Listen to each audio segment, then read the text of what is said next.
What's up, everybody? A warm evening. Welcome to all of you watching the Big Focus. We are live once again. Boy, we are going to be talking about what an epic EPL season we had, boy. With the pandemic, we thought we were never going to get EPL ever again. But don't worry, we got it.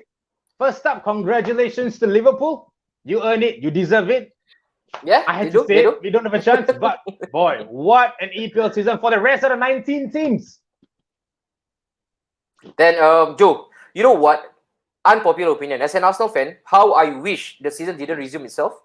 What a horror! What a complete horror show, man, for my team. You know, nothing for us to rave about. But then, Joe, it's great that you open up the show. And if you can see, I'm a bit somber. My mood. Yep. I'm not so hyped up, and you know why? Why? Because there's this pressing issue, Joe, that has been really bogging me down because I've been looking for the answer. It seems like only Albert Einstein kind of IQ can actually solve this for us, Joe. Shoot to me, man. And let me show you the issue that I have right now. This is actually, it has been making waves in the internet. Mm-hmm. Joe, it's the rice issue, Joe. Oh my goodness. Can you please can you please shed some light into this matter? I'm losing sleep over this. I don't know, man. I think it's I don't know how to explain this, but whoever drinks rice with a colander, who does it, bro? Whoever does it, that's not worse. You know which part really killed me, bro? Is the part where she put water over it. And then she said, "Oh, the rice looks good." No, the rice looks horrendously wrong, bro. But the thing is, worry. You can have your own debate. I will have my own explanation. Okay. Why don't we ask the two guests that we have in today's show? You're right, boy. You're right. It's not the usual United, Chelsea, Arsenal fans that we have. Guys, today's guests, we have it from a long, long way. We have it one from Aston Villa. Get it? Alright. How did we even get this guy from Aston Villa? But I mean, who in the normal frame of mind would want to support Aston Villa? For me personally, this is my own personal opinion. Don't take it for gospel. I think he was drunk when he actually made, and probably he lost on a bet. You know, it was probably a bet, a dare, and then he had to take it up. He was probably drunk when he selected the club of choice. Let me introduce that boy can drink, and he is none other than my man. Take it away, Aston Villa fan. What's up, guys? What's up? You really like that, bro. Villa. You really. I was waving the flag, man. You really waving the flag. Of course, bro. There's very few of us here, you see. So I need to promote Singapore and I need to promote Villa. Brilliant, bro. Brilliant. And how you guys been? We've been good, man. We've been good, Tiban. And look, Tiban, we all can see for now, right? You are an Aston Villa fan. You guys call yourself the villains. So I guess pretty much you have been supporting Villa for the longest time. So I've got this question for you. All right, this is a burning question. I hope you can answer this in all truthfulness. How do you usually cook your rice, Tiban? Yep. Okay. We usually put the rice in. I don't cook rice. I don't know. I need to ask my mom. I guess she puts the water in the rice. I don't know, man. She's probably watching right now. She is, right, Mom. Thank you so much. Education needs to continue for Tiban, when it comes to rice. Anyway, Tiban, right now, back to the footballing stuff. All right, Aston Villa, That's better. Aston Villa and yourself. The love affair. When did it start? Was it again? Like I mentioned just now. I don't know whether you heard me. You play Aston Villa. Was it a dare? Were you drunk at the point of time? I mean, if I was drunk at the age of 10, that means something is wrong, right? We did a lot of wrong things when we were 10. Okay, so my love for Villa first started 24 years ago in 1996. So before 1996, I used to watch football with my father, the Malaysian Cup, Singapore, Pahang, Penang, Terengganu, and all of that. And he always told me, you know what, you need to watch and support Man United. So, for a good 7-8 years of my life, I was watching the Red Devils play. I had my fair share of Beckham and gigs and all. But in 1996, League Cup finals against Leeds, when Saso Milosevic, Ian Taylor, and Dwight York, they were playing the 3-0, man, the 3-0 victory. Watching that match, I fell in love with them. But it's also because of the jersey color. Jersey color, okay. That's what caught my attention first. And since then, I've tried my level best to follow them. 2000 FA Cup final when we lost 1-0 to Chelsea when Roberto Di Matteo scored that header. Mhm. I still was there for them throughout all these years. To 24 years, no love lost. What a man, Joe. Beauty, Admirable beauty. spirit, man. Admirable spirit. Yeah, Not man. everybody can say that Nope. they have been through thick and thin with the team. They went Yes. down the mire as well. Now they are backed up. They survived by the skin of the teeth. And we will speak more about it, Joe, today. Tiban, you ready for this? We got tons of questions. Right now, also, as you can see, we got a couple of comments coming as well. They are reading in support for you.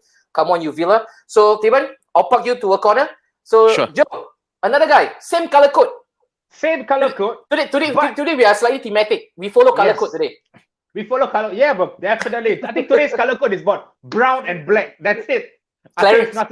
Sorry. Yeah. Or maybe red. I think it's dark red. I think so. Maybe. Worry. Why don't you introduce the hammer? The hammer. Let's bring in Asif from Malaysia, KL. Asif, how are you doing, man? Hey, I'm good, man. How are you? We're good. We're good. Asif, and also, just so that all of our viewers right now, if you should know, we brought Asif all the way from KL. You are residing in KL, aren't you? Yeah, I'm studying in PJ. Petaling Jaya. All right, so that's about 300 odd kilometers away. We broke the border. All right, we actually put the MCO aside, so we got him here, of course, by virtual means. Before we start, also we know that you have been supporting West Ham. We spoke to you, of course. I've got a question as well. All right, important question about West Ham, and I hope you should get this right. You should, because you're a West Ham fan. You're a hammer yourself. When it comes to West Ham, right? Is Singapore chicken rice or Malaysia chicken rice better? I've not tried the Singaporean, man. Oh, you have not? Bro, okay. I know that the Hainanese. How about we ask nasi lemak? Which one is better? Okay, let's go nasi lemak. Which one is better? Nasi lemak. Singapore or Malaysia? I've not been to Singapore for a long time, actually. So I can't really compare.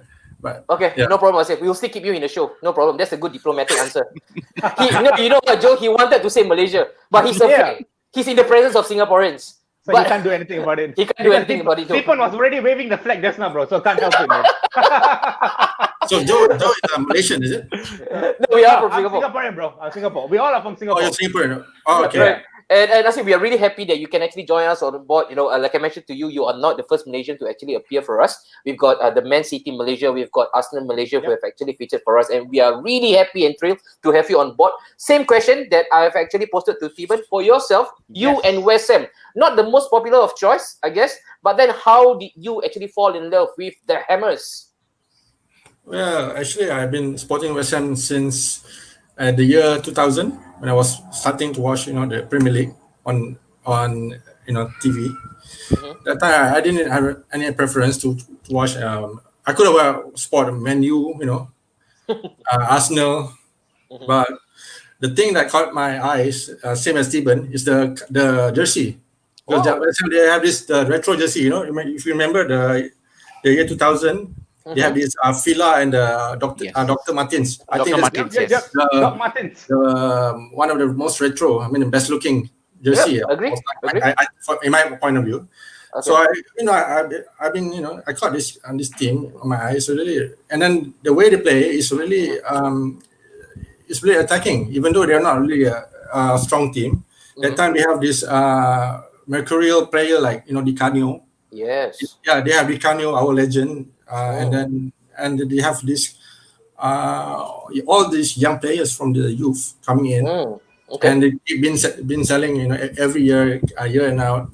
We have all this the Joko, Michael Carrick, Glenn Johnson. It's all exciting players. So turn out to be a full England international.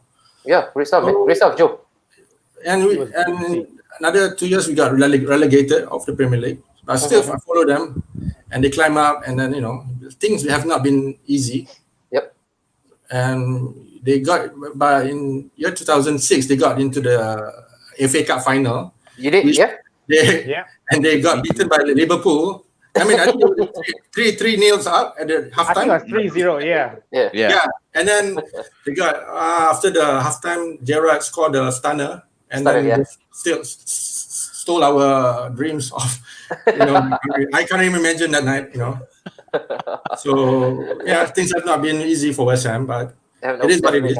It is what it is. Yep, that's it. And with that spirit, Joe, we shall continue. All right, into our full show. And guys, you got a lot of questions coming in. And for those of you who are watching us live, Joe, please tell the crowd what should they do if they are catching us live right now. Please, guys, you just gotta like, share, subscribe, and please for today, flood the entire comment section, guys. Come on. For the first time, we are having a villain and a hammer in. So we gotta do this. We gotta get the questions in for these two guys. I'm sure you guys got tons and tons of questions to ask. So keep it rolling. But Anwar, shall we start? I think I'm seeing a few comments over there, man. We are, man. Let's go with the first one, Joe. Let's go with the first one. Villa. Wow. Another tongue twister, Joe. Villa. This is nothing to do with rhyming, bro, but this is like an Indian way of saying Villa. Joe got that totally spot on. All right, Faisal also chimed in as well. A villain in the house, and also it's hammer time. All right, figure of speech. Should have brought in a Bournemouth fan. Would have been interesting. We tried. We couldn't find anyone. But so far, Joe, command of the moment, all right, is this guy, Mark Hosser guy, who was our beloved guest last week. He said that we should have made it a full set and bring in a Burnley fan as well. That would have completed the color code. Claret and blue. That would have completed the entire set, man. And so we've got another one, Sharil. West Ham, East Ham, Nottingham. Asif, anything to say about it, Asif? Nothing, huh? Asif, do you want to burn him? Who's this guy? I think he meant to say Nottingham Forest. Maybe. You see, he's saving your blushes. All right, let's go. Big chunks from a Leeds fan. Villa, what a team! And that Grealish guy, he's a good guy. Keep him safe though. If not, UK, who's gonna buy him? Yeah, dude. Big chunks. You gotta hold on, man. You gotta hold on because we are going to speak about Jack Grealish, right? In his whole entirety. I think Theban is also raring to go for this one. So hang on to your seat. Okay. This is a really divisive issue. Okay, so how do we pronounce it in Malaysia? Asif, is it roti canai or roti prata? It's roti canai. Okay, roti canai. Roti prata lah. Roti prata, bro. Roti prata. We can go on talking about this for hours, bro. The power of majority, Joe. The power of majority. Malaysia nasi lemak has hard-boiled egg. Singapore has omelette or sunny side up. Probably that's the difference. But to be honest, right, Asif, you're not missing out, man. You're not missing out. Okay. Also, Firdaus also chime in again. Like and share. Yes, guys, please do that. Like and share this content around, especially if you're on Facebook. Head on to our YouTube page. Please give it a good subscribe button because that will only help us in the long run to actually expand this content. All right. Also, that Gerrard final, superb. That was a scorcher, man. I remember watching that match. Yeah. And then also, wow, we got Shafras Mustafa, GGMU. I've never seen this. I've never seen him before. This must be his first time. So if this is your first time chiming in, thank you so much. Thank you. Kelvinder, West Ham lifer, would you agree that Spurs are shy? Okay, let's go with that first. I kind of like this question. Asif, come on, Bari. Asif, do you agree? Do you agree with that comment? Yeah, I hope we will win next season. Okay, and who do you hate the most? Who do you hate the most when it comes to the London club? Who do I hate the most? Remember, just now I pay you a big sum of money already to say what you should say. Hey, alamak, what's this? Asif, come on, Asif. Thank you, good stuff, Asif. Return me back the money. Actually, if you all don't know, right? I don't know if you all know. West Ham's arch rivals are Millwall. It is. No, yeah. But then over time, London guy will be Millwall. Yeah, especially recently, it seems like Spurs has actually went up the perch. They are now top of the pecking order when it comes to the most hated club for West Ham. Yep. So that's why we are quite finding it a little bit peculiar why West Ham fans actually hate Spurs. But you mentioned Arsenal, so never mind. After this, Joe, I will not post any question to Asif. You shall continue with the show, all right? All right, Sharil, good vibes. Noah is a Spurs fan. I think he'll be glad to hear that you don't hate him. You hate me instead as an Arsenal fan. That's good. Jacob, wow, Jacob, how you doing, my man? Tiban, did you like Pepe Reina's dance after staying up? Come on. Man, I watched it like 5 times. That dance, that dance reminded me of the typical Tamil dance we do, Indian dance, Chicago. Okay. It was very much like that. That was solid, lah. Even though it's a loan signing, just for 6 months. I mean, 9 months, 7 months now. But the passion he showed, out of the world. Perfect. Sounds good. United leads Mark Rosagai again. And again, you have already answered that. So, with that said, all right, Joe, let's go start proper for us. Yep. The first one, of course, this is the big focus. If you guys are chiming in first time, so we have this every Wednesday. In fact, we're going to have one more show, Joe, and then we're going to take our own mini break, our own international break for 2 weeks, and then we'll be back again with our full roster. So, the big focus, we're going to cover a couple of teams, all right? There are narratives behind those teams that we are covering. Of course, West Ham and Aston Villa, I think it's relegation. All right, the relegation battle that will ensue. So we'll start off first with, let's give Tiban. All right, Tiban, when you guys got up, right, football, perfect, fast flowing, and then you also had JT Eden Smith, upcoming manager. And in terms of the squad itself, you guys had some really, really exciting players, man. I remember catching your match against Spurs when you guys were playing away, and even against Arsenal, you guys were in fact leading. If it wasn't for your defense, you guys would actually walk away from Emirates with all 3 points. Talk to me, man. When you guys got up, did you envision that it's going to be this tough for you guys to stay up? To be honest, right, I mean, we got promoted via the playoffs. Last year when we beat Derby 2-1 in Wembley. So coming up, our achievement, or rather our expectations for this season was just to survive. I mean, yes, we've been a Premier League club for like 24 years before we got relegated, but with relegation comes a lot of other underlying factors. So when we came up, the main focus was to survive, which was 17. Anybody, and even I would have taken it. And as the season went by, so the first game of the season when John McGinn scored against Tottenham 1-0 up, and then only to lose 3-1 after, and then the game against Palace, Palace was leading 1-0. Grealish was fouled in the penalty box, but Lansbury continued and scored, but it was disallowed. The game against Arsenal, we were not given the penalty for the handball. So all of that, I just felt it was very unlucky for us, but I still had the belief that we will still stay up. So if in terms of expectations, 17 was totally fine. But as the season went by, to be very honest, even as a Villa fan, I lost hope. I mean, that loss to Southampton, that loss to Watford, that mauling by Leicester, 4-1 and all. Man, that was tough. Because before that, we were holding Man U at home. We drew 2-2 with them. Liverpool scored the last-minute winner from the corner. We were also holding Chelsea. So, we were actually there. We were tight. I think the defense, in terms of the squad itself, the squad is a pretty young squad. We had to do a major overhaul. Most of our first team players from last season left. Tammy Abraham went back to Chelsea. Jedinak and Whelan left. We let go of our defender as well. So it was very tough. So we had to spend the money. People said 150 million Villa spent. They're going to do a Fulham. They're going to go back down. But let's face it, 150 million for 12 players. That's about 9.5 million per player. That's not what you get in the Premier League these days, right? Yep. And I mean, with that being said, of course, we had our fair share of bad buys as well. I mean, we can talk about it like Samata. I don't know what we saw that, and even even Wesley was unproven. Let's talk about him. Wesley is good, man. I mean, to be honest, if you had seen Wesley play, he needs time. He needs to adapt to the English league. He came all the way from the Belgian league. I think Villa had this mindset, or rather, Villa fans had this mindset that if you're going to come from the Belgian league, you're going to do a Benteke. Benteke was different. He came in, he did well, and he moved. But not every player can be a Benteke, right? So when Wesley came in, he had all this hype and that pressure, but I think he didn't do too bad. 22 appearance, 6 goals. I think that's decent for someone coming in for the first time who's 22 years old.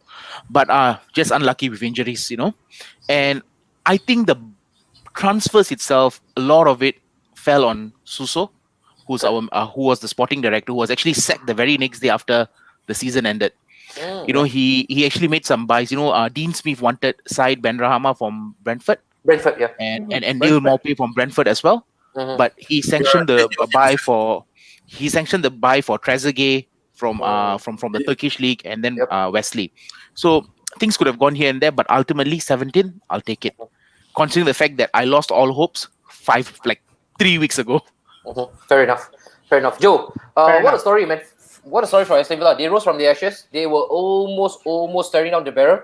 I think for the longest time, they thought, because I was reading a couple of stuff on the internet, many of them have actually given up hope, for that matter, and they were ready. They were ready for the drop. But then again, I think I spoke to Taban of course.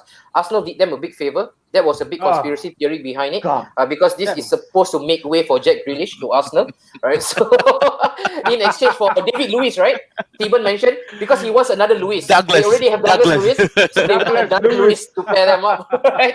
But then Joe, all right, we move on to the next one, Joe. West Ham. Bro, yeah, man. I mean, to look at it, Arsenal and West Ham had only one job, just one freaking job to do, was to beat Aston Villa. That's it. But boy, they bottled it up. Arsenal 1-0 and 1-1. But boy, Aston Villa, they had a tremendous season. I think fighting the relegation was just a one-off of that. But boy, look at West Ham. They have a decent team. Asif, West Ham, you guys have a decent squad. I think the manager, to be honest, I think, okay, not too bad of a manager. I will go in Moyes anytime. But would you really were expecting a relegation battle rather than fighting for a place in Europe? Well, when I watch the football, before the season start, the preseason, West Ham were playing quite well. Players like Lanzini, Wilshere, they were performing. But unfortunately, when the start of the season, when the transfer season opened, we did not replace our strikers. Javier Hernandez left. Yep. Andy Carroll left. Anatovic left. And they did not. Went to panic mode. They brought in Sebastian Haller, and then another guy called Alben Al-Jeti. And Alben Al-Jeti did not even feature much in the season. He just sat on the bench. I don't think he's a Premier League player. Okay. He's not a Premier League player. And you just depend on this guy Haller. You bought from Eintracht Frankfurt for 40 million. It's a big deal for a club like West Ham. And also Fornals. Yeah. Fornals. But Fornals is a what do you call it? Center. I mean, he's playing a number 10 role, right? In the Spain squad. Yes. But I was talking about the attacking. I mean, the strikers. We are very repeated in the striking role. Okay. So when you look at the striking role, West Ham have been struggling. Pellegrini, initially our manager back then, Pellegrini, he put in Haller as a lone striker, and Haller is a bit slow striker. He depends on the long ball, and he's a very he's very strong aerially and can he's a quite okay, but he need a second feeder as a striker. True. Yeah, that's why the manager have been lacking of. He did not use Haller properly.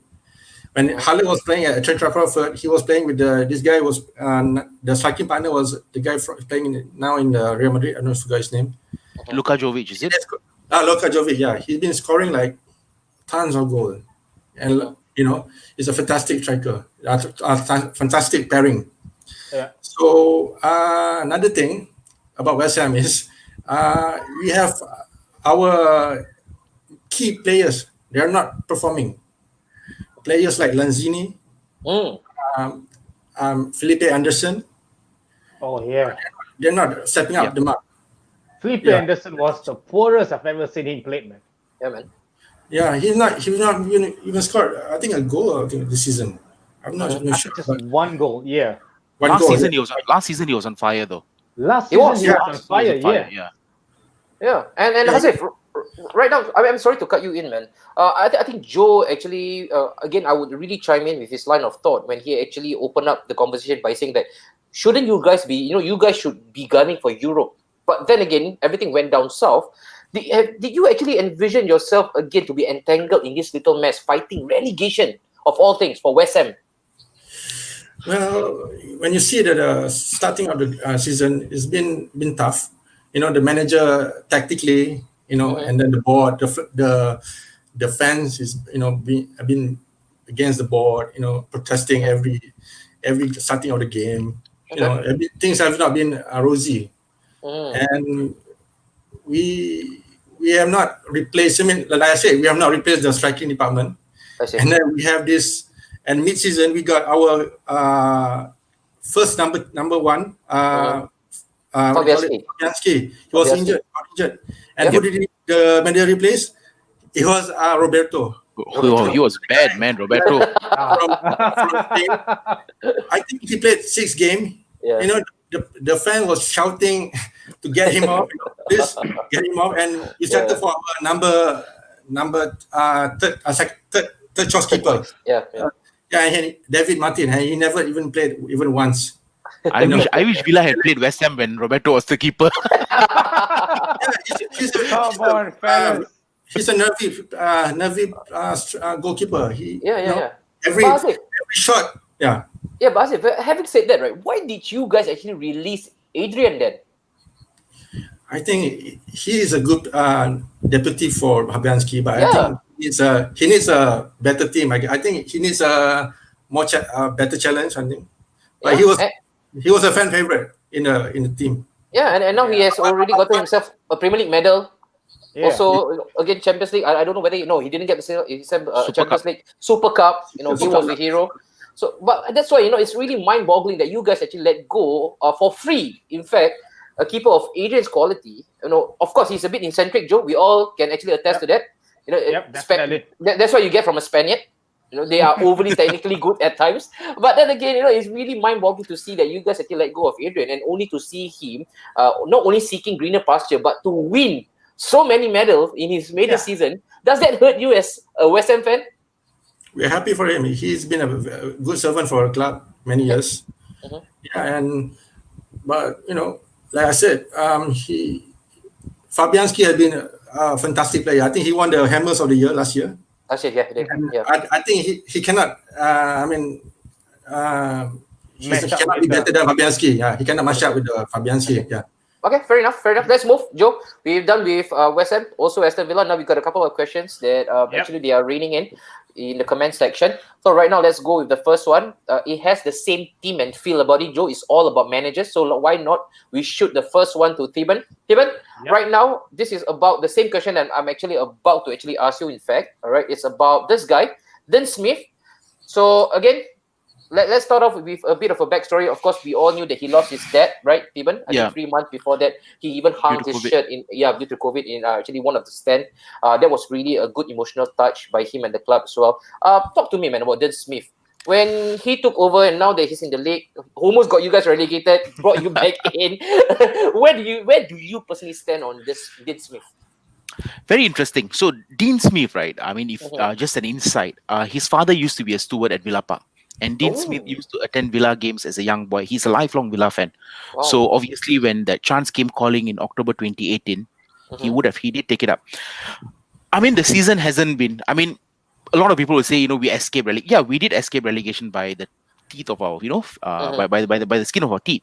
But let's be honest here, for a team that came up via the playoffs, almost did a full overhaul of the squad. With some bad buys, some good buys, some bad buys, some questionable buys, reaching the League Cup finals only to lose 1-0 to Man City, or rather 2-1, where we could have won it, and still survive the season, considering the fact that we took 8 points from the last 4 games. So I think Dean Smith has done a good job. I would give him another chance for next season, at least for a good 3 to 4 months. And let's face it, we don't want to do a Watford here. Seriously, they deserve to go down. 4 managers in a season. Stability is the key. Ferguson, Wenger, they're all stability. Klopp now. I think that's what Villa needs, a manager who can stabilize the club. So in the short run, he is the man for me. But of course, it depends on what he does from now till September when the season starts. Which players he buys. That's a good point. Because ultimately, we need players in certain areas, even though we have Grealish, McGinn, and Trezeguet and all that. We need players. True. So yeah. True. Good one. Thank you so much, David. I think that's really insightful from you. Yes, Joe. We always mention, right? Time is again of the essence. It's something it's a rare commodity right now in the modern football for managers to be given time, right? Yes. But then again, we also do understand. We understand that if you actually act later than expected, you guys can get yourself in really messy situation, like what we have seen ourselves with Watford. Even Bournemouth, man. You talk about stability. That guy Eddie Howe has been with the club for 7 years, and yet they are still relegated now. You see, so. Again, this is a bit of a dicey issue, right? But it's great to hear from Taban that he is going to pledge his allegiance to his manager for now. For now, it's good. Yes. Right? And stick by the manager, man. Stick by the manager. That's the process. And also now to Asif. Asif, same question. Again, another question that actually pops up in the comment section from Faisal. Should Bilic be reappointed at West Ham next season? And before you answer that, Asif, another one from Calvinda. He mentioned really good point. If Eddie Howe is available right now, would you be optimistic of West Ham's chances for Euro or Cup run? Would it be an upgrade to whatever you have right now, which is David Moyes, the chosen one? Well, I think the main task of David Moyes when he came with Christmas break was to make sure West Ham are, safe from relegation, I guess, and then he did the job. Mm-hmm. But I think the club have been looking at Eddie Howe. Mm-hmm. I think he's a good friend of our CEO, Karen Brady. Mm-hmm. I think is he an upgrade of Moyes? Yeah, probably, yeah, because Moyes has been there, and we're not, many of the fans not sure would if he would be would bring the club forward, which I think that still need to be addressed. Okay. Yeah. Right. So I don't think so. I don't think I don't think he should be there, David Moyes. Okay. All right. So right now, for yourself, as if you would give again, like Tiban, you would give your manager another chance, another shot at it. Is that right? Yeah, I would give him about 12 games, 12 to 15 games, because he would have had the squad. He would know the squad. It's going to be his squad this time round because our sporting director is sacked. So this time the incoming transfers would be his transfers, not the sporting directors. So with that being said, and the players from last season, Konza, Mings, Trezeguet, and McGinn, and even El Ghazi, these are players who've played for one season in the Premier League. They should know what to expect next season. Sure. So I would give him about 10 to 12 games before before the verdict is out. Right, perfect. And Joe, right now, just picking up from that vein, from where Tiban left off, with players. He mentioned a lot of players right now. Yes. So let's talk about the players, man. Let's talk about the players. Because right now, there are a couple of big boys, Joe, circling around their club, especially your club. Oh my goodness. I think, Murray, tell you what, I've got to say this. Both West Ham and Aston Villa, okay? Their forwards, they're not too bad, but their defenders and midfield, boy, oh boy. Bro, that's a huge talent there for all the clubs like United, Chelsea, Arsenal to dive in and take it. Guys like Jack Grealish, John McCain, Konsa, Declan Rice, Issa Diop, these are the kind of players that you would want to be in the club. These guys would die for their jersey, bro. Not the likes of Jesse Lingard, who's playing for just to dance in the bloody dressing room. Bro, Pepe Reina dance as well. Joe, relax, man. Pepe Reina dance as well. No, I mean, bro, that's okay. That was. You don't dance. That was deserving. You don't dance after a game against Derby Country and winning it. I mean, come on, bro. What kind of nonsense is that? The only thing I saw Jack Grealish was he drinks. That's it. But boy, and crash, he performs in the pitch. Yeah. So let's ask this. That's why you guys shouldn't buy him. You guys can control him. I'll take the chance. I think United's lawyers are good enough to hit that. But guys, on a serious note, I'm going to put this question to you guys. You guys, your two clubs have shitloads of talent, of key players. How are you guys? Let's Jerry from Deepan first. How are you guys going to stop these guys from moving to other places?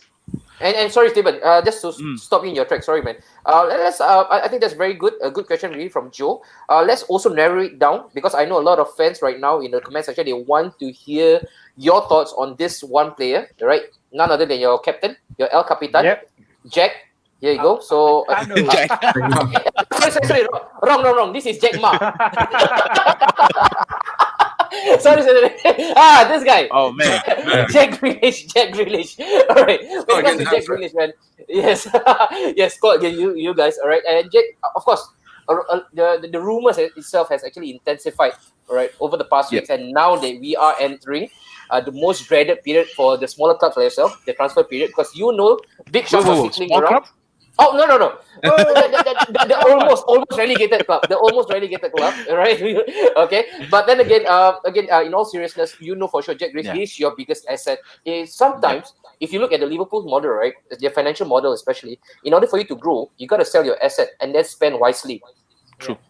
Would that be the model that you would adopt personally, Stephen? Okay, so with Jack Grealish situation, it's very unique and very interesting. So Grealish, as we all know, thick and thick, is a Villa boy. Grew up there. In fact, his father, Kevin Grealish, is one of the members in our Singapore Villa club page. So we regularly keep in contact as well. Yeah. Whoa. So let's compare to Grealish, right? So Grealish is 24 years old. He still hasn't broken into the England team.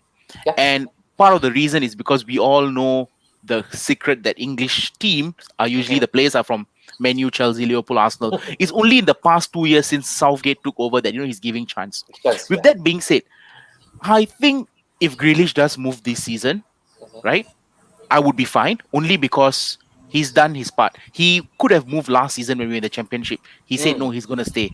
He could have moved when he got promoted. He said no, he's gonna stay because it's boyhood club. So if he decides to leave now, I would have no grudges. But with that being said, I'm gonna ask him this question if I can. Where is he gonna go? If he's gonna go to United, I don't think he's gonna be playing regularly. Let's be honest here. Grealish is at an age where he should be playing regularly if he wants to break into the England team. And I think he should give Villa at least one more season before he moves at the age of 25. But if he does move, no hard feelings. But I think he should stay because apart from, no hard feelings for Arsenal. Apart from Arsenal, Chelsea, Man U, Liverpool, Man City, they don't need a Grealish type of player. True, I agree. Even Spurs, I think, don't need a Grealish type of player. Arsenal could do with him. He could do with Arsenal. Yep. But this is where I'm going to banter a bit. If you guys don't win FA Cup, there's no Europe. What's the point, right? I would say no difference between us. No, you're right. You're damn right about it. Yeah. No, I agree. Yeah, so we can offer Champions League, man. But like I said, he's at the age of where he needs to play regularly if he wants to break into the England team. The midfield for England team is stacked. Madison, Henderson, Sancho, Rashford, Walcott, Greenwood emerging now and all. Declan Rice. Declan Rice, yes. How can I forget? Hold on, Asif. Yeah. We're gonna get that. We're not gonna talk about Rice, but Declan Rice later on. How is Grealish gonna fit into the Man U's team and play regularly if he wants to achieve his dream of playing for England? He turned down the Irish squad because he wants to play for England. True. Wow. He can't do that. Or not this season, not the coming season at least. In the United squad. Maybe next season, but not the coming season. True. Right, and Mark was going to mention. I'm going to cut you in. Before we go into the Rice and Mark Horsgay's comment, Deepan, come on, bro. We can always play a 4-2-1-3 there.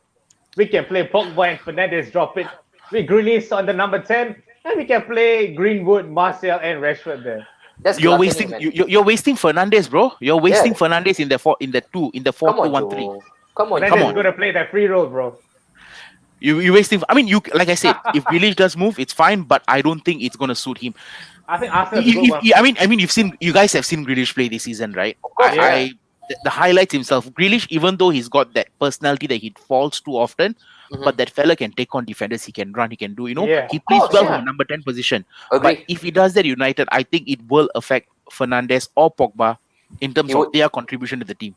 I agree, man. I agree with you, brother. And I think again, picking up from where Thibaut left off again, when it comes to Grealish, right, it reminds me so much of the young Jack Wilshere. He is so progressive. He is so penetrative. He is so provocative.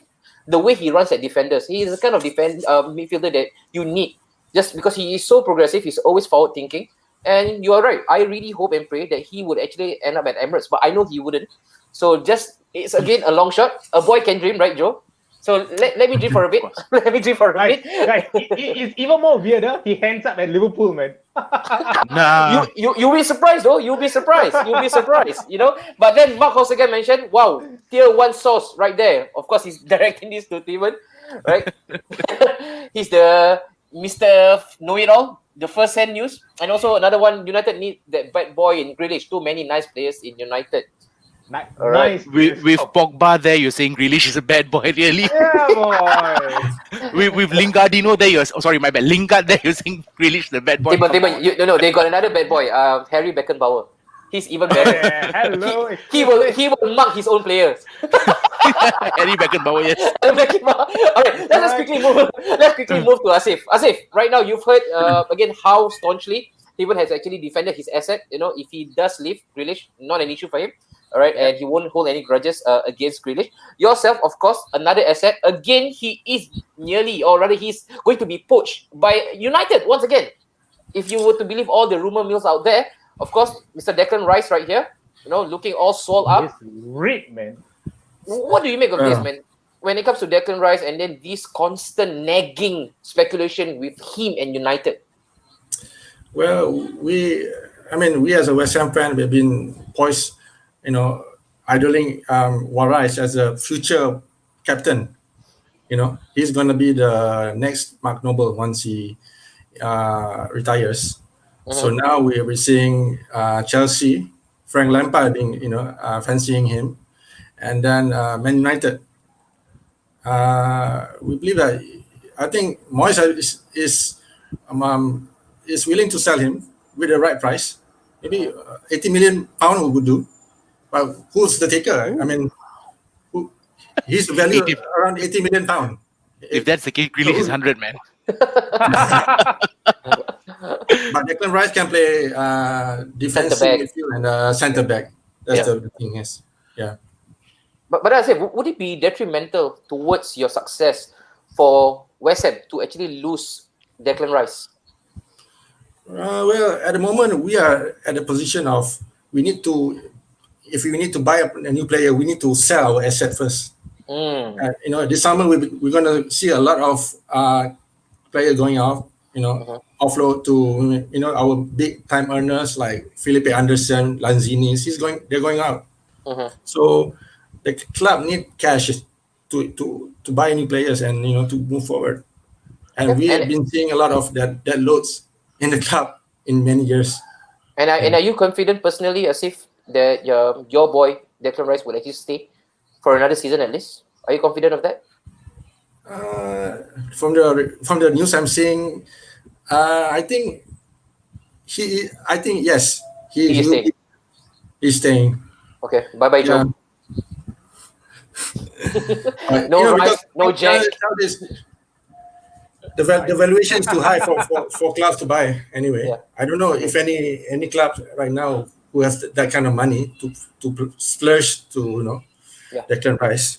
Yeah, agree. No, great one. I just want to touch on the. Yeah, sure. Sorry, I just want to touch on the comment that Tristan Lowe actually gave before that. Which one? Won't be coming to United. This one. Which is true because you see, I want to touch on this very quickly. Sure. Villa owners, they are the fifth richest owners in the Premier League actually. So we finished 35 points here, but that's because we came up. They don't need to sell, and they've made it very clear actually that they've priced him at 80 million. Now, Tristan's next comment actually said that Van der Beek for 40 million over Grealish over 80 million. I agree. That's because English players, their price has inflated over the years. It all started with Neymar's transfer to PSG years ago. It's just inflation. Yeah, Grealish is not worth 80 million. I can safely say that. Then again, Maguire is not worth 79 million as well, or whatever the United paid for him. So Van Dijk, I don't think he's worth 79 million as well. But that is the transfer these days for between English clubs. Yeah. And I don't think the owners want to sell. I mean, the only way I see Grealish leaving Villa this season or the coming season is if he puts in a transfer request. Sure. Because I'm just while you guys were talking, I was just reading. Man U has already prepared the first 45 million bid, and I think Villa will turn it down. Definitely. Of course. Yeah. 45 is too low, man. Especially English players. But that's what they do, Joe, in the transfer market. They usually come in with first bet, and then they will gradually increase. Yeah. Right? Yeah. But then again, Joe, look, we are already 45 minutes.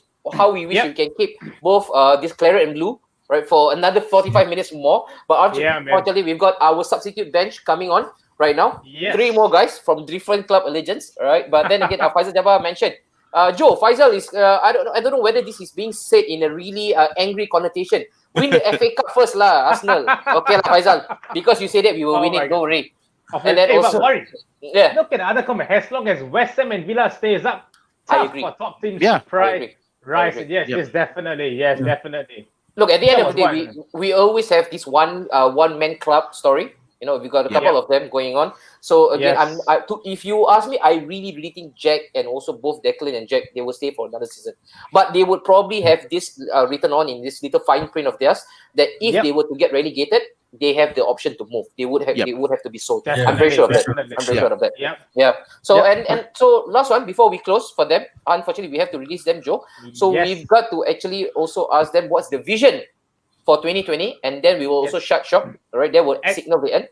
Yes, sorry. But guys, you guys got to tell about the vision, and also please tell the people around the world why support Villa and West Ham. Start with Asif. Asif, come on, man. You go. Okay. For the vision for 2021, I think we are looking for more young players coming in. The club is looking for players from the championship. Young talent like Eze from QPR and Ben Rama. That fella is good, man. These two players, but I'm not sure if the club will buy them.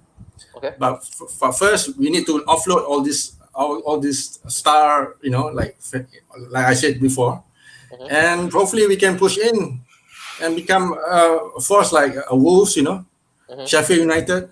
That's our vision. That's the minimum requirement for a club big as a West Ham. Of course, because we have a big stadium. We've been promised to play Champions League football. After we move into the London Stadium, but now we're fighting relegation. It's not good enough for West Ham. And why West Ham? Why should people? If right now there's a boy right now in the shop looking at all those kids and asking himself, who should he support? Why should he support West Ham, Asif?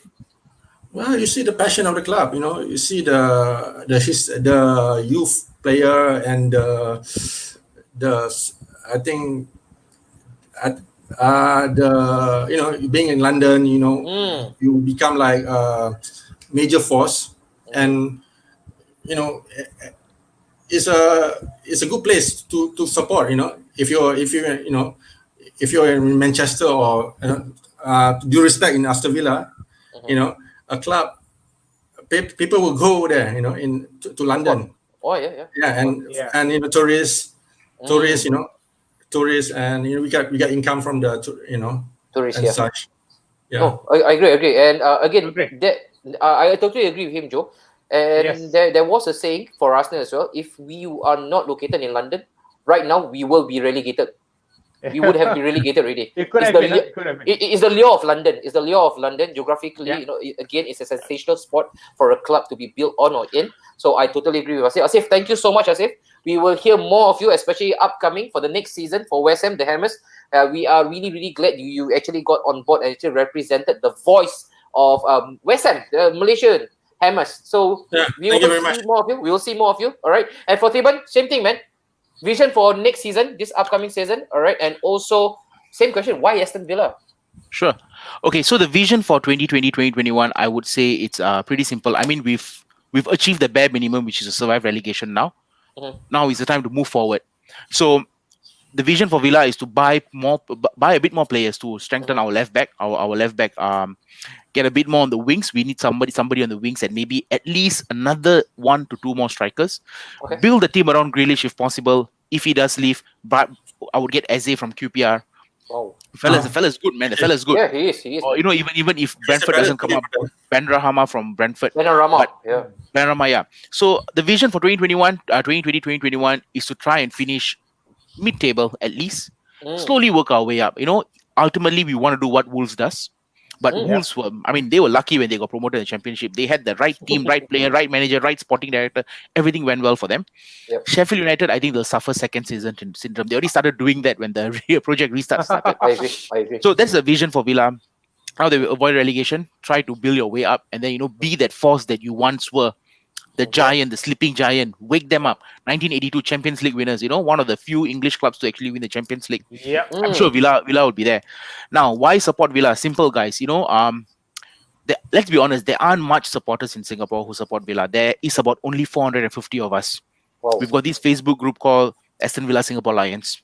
Okay. And that's the official Villa group, which is affiliated to our the London Lions. The Villa Lions in Birmingham. Okay. Yeah, Villa Park, which is in Birmingham, it is not the ideal city to be in because London is where the tourist hub spot is. Yep. But Birmingham, the second largest city in Midlands, or rather in UK, the Midlands. Support Villa only because why do you want to keep on supporting the same old United, Chelsea, Liverpool, Arsenal, Man City, Tottenham just because they bring you guys trophies? Come on. Supporting a club is not about winning trophy. For me, supporting a club is through thick and thin, through high and low. You cry together, you laugh together, you celebrate together. That's what I would say to young supporters who are starting up. Just be open with your choices, whichever club you support. West Ham, Villa, Everton, Southampton, Bournemouth, Portsmouth. My brother-in-law supports Charlton, just to let you guys know. Yeah. He supports Charlton, thick and thin. But my brother-in-law's from the UK, so, since young. Okay. So there are clubs out there, multiple. Explore. Choose the club that you want, and I'm sure that you guys will stick through thick or thin. Preach, man. That's word. Preach, guys. Preach. That's the word, man. Worry. With that being said, guys, thank you for having me as well. It's so nice to actually come on board, speak about Villa, my love for Villa, fellow West Ham fan, or rather fellow Claret and Blue fan, Man U, Arsenal, and a couple of guys earlier. So thank you for this opportunity as well. Most welcome, Matthew, man. And we are really, again, we're really happy, right, to have you on board. And again, before this goes viral, before I get slammed online, because that's how the netizens are right now. I know I've said wrong stuff about Villa. They are not a small club, so pardon me for my language. I want to retract that word of mine. Before I get slammed and bashed online again. This one way you can redeem yourself. Okay, please. Just for me, just say Birmingham City is shit. Birmingham City is shit. There you go. It's a shit club, man. They're a shit club because of them, right? In 2004, 2008, Aston went on a slump because we lost to them during our Carling Cup final. And that was the start of our slump. So they are shit, all right? But then again, thank you so much, Iban. We will see more of you, of course, for the next upcoming season. And also, looking forward to. Please spread this content around. For those, if you have Asif and also Tiban, you've got your respective supporters who wants to come on board to say their piece, push it our way, man. Yeah, we will be more than happy. Thank you, guys. Thanks, guys. Thank you very much. Thank you, fellas. Thank you for your time. Take care so much. All right. Thank you, guys. Okay, ciao. Boy, oh boy. Oh my goodness. What a way to start off with Villa and the Hammers, bro. What rich in history, such players, such beautiful words. Damn, I love how Deepan said it, man. Don't choose your club by how they win games or trophies, but choose something that matches your personality, matches everything that, it goes a long way. My God, I'm worried. That was so wrenching. That was really so wrenching, Joe. It touches the deep recesses of your heart. Yes, but then again, he says that don't choose your club based on the trophies and whatnot. Basically do not go for the glory. But the next guest that we are about to actually introduce, he has been so used to success. In fact, 13 Premier League trophy, a couple of Champions League to go by, a couple of FA Cup to add on. A couple of Carling Cup, to just sauce it up. Are not really well loved by a couple of our fans, especially because we know majority of them are Liverpool fans. Are well hated, but he basks in that kind of glory. He absorbs that kind of attention. He is a sensational guy. Let's bring on our Yam, Mr. Yam. How are you, Yam? You good? I'm good. Yeah, I'm gonna snitch on you. You know what, Joe? He says that, bro. Later, tell me once you are ready to get me in. I want to play FM first. That's how relaxed Jet this guy is, man. Awesome. Before we proceed with the footballing stuff, just one question: should pineapple ever be placed on top of a pizza? No. To me, no. No. To me, no. No pineapple on a pizza. I've never liked it. No. I agree, bro. Agreed. So you're not a Hawaiian guy, right? So what kind of pizza do you like? Yeah. I love pepperoni thin crust. He's a meat guy, Joe. He's a meat guy. So meaty, bro. Meaty. He likes meaty, bro. Meaty, bro. Yeah. Meaty, bro. So if he loves meat, we've got the perfect compliment for him, Joe. Yeah, boy. We've got okay. If you were to pass him by or on the street, you might be shouting, DJ Khalid, another one. DJ Khalid. Let's introduce our favorite Chelsea guy, Mr. Kelvinder Singh. Vindo. What's How you up, doing? boys? What's up, DJ up? Khalid? Another one. Wakanda forever. Kel, you good? Kel? You good? I'm good. I'm awesome, man. Feeling You good. How does it feel like? How does it feel like right now for you, knowing that you have safely secured the Champions League passage, Kel? I mean, Wolves, the last game wasn't the best game to have for your last game at home, but I think thankfully they are exhausted from their super long season, longer than most. So just getting in Champions League was the target, right, initially when Lampard got the job. So relief, man. 2-0 halftime, just fingers crossed the whole game. Until the 80th minute, I was relaxed already. Okay, Kel, another question for you. This is again footballing matters. I want to ask you. All right, when you are sleeping with your partner, all right, on the bed, do you share blankets? No, man. She snatches it. Okay, so I'm not I'm alone left in in the this. cool. All of us go through it. Don't worry.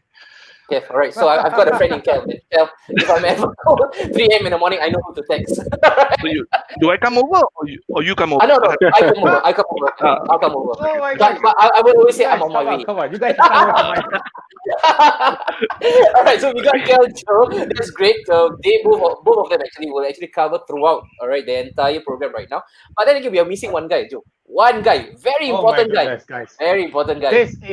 This guy is just an extraordinary fella. He just brings the hype himself. Boy, I mean, I don't know. Nothing can be describable about him, man. But I only know. They just call him. You know what? Let's Bring him in, man. All right, just bring him in.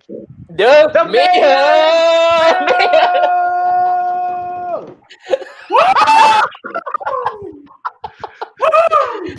Oh, Mayor! What up? What, new haircut, Mayor? New haircut. Hey, you're looking fresh cut, man. Looking like a fresh cut. Okay, the fresh cut because I'm satisfied. Back at the perch on top.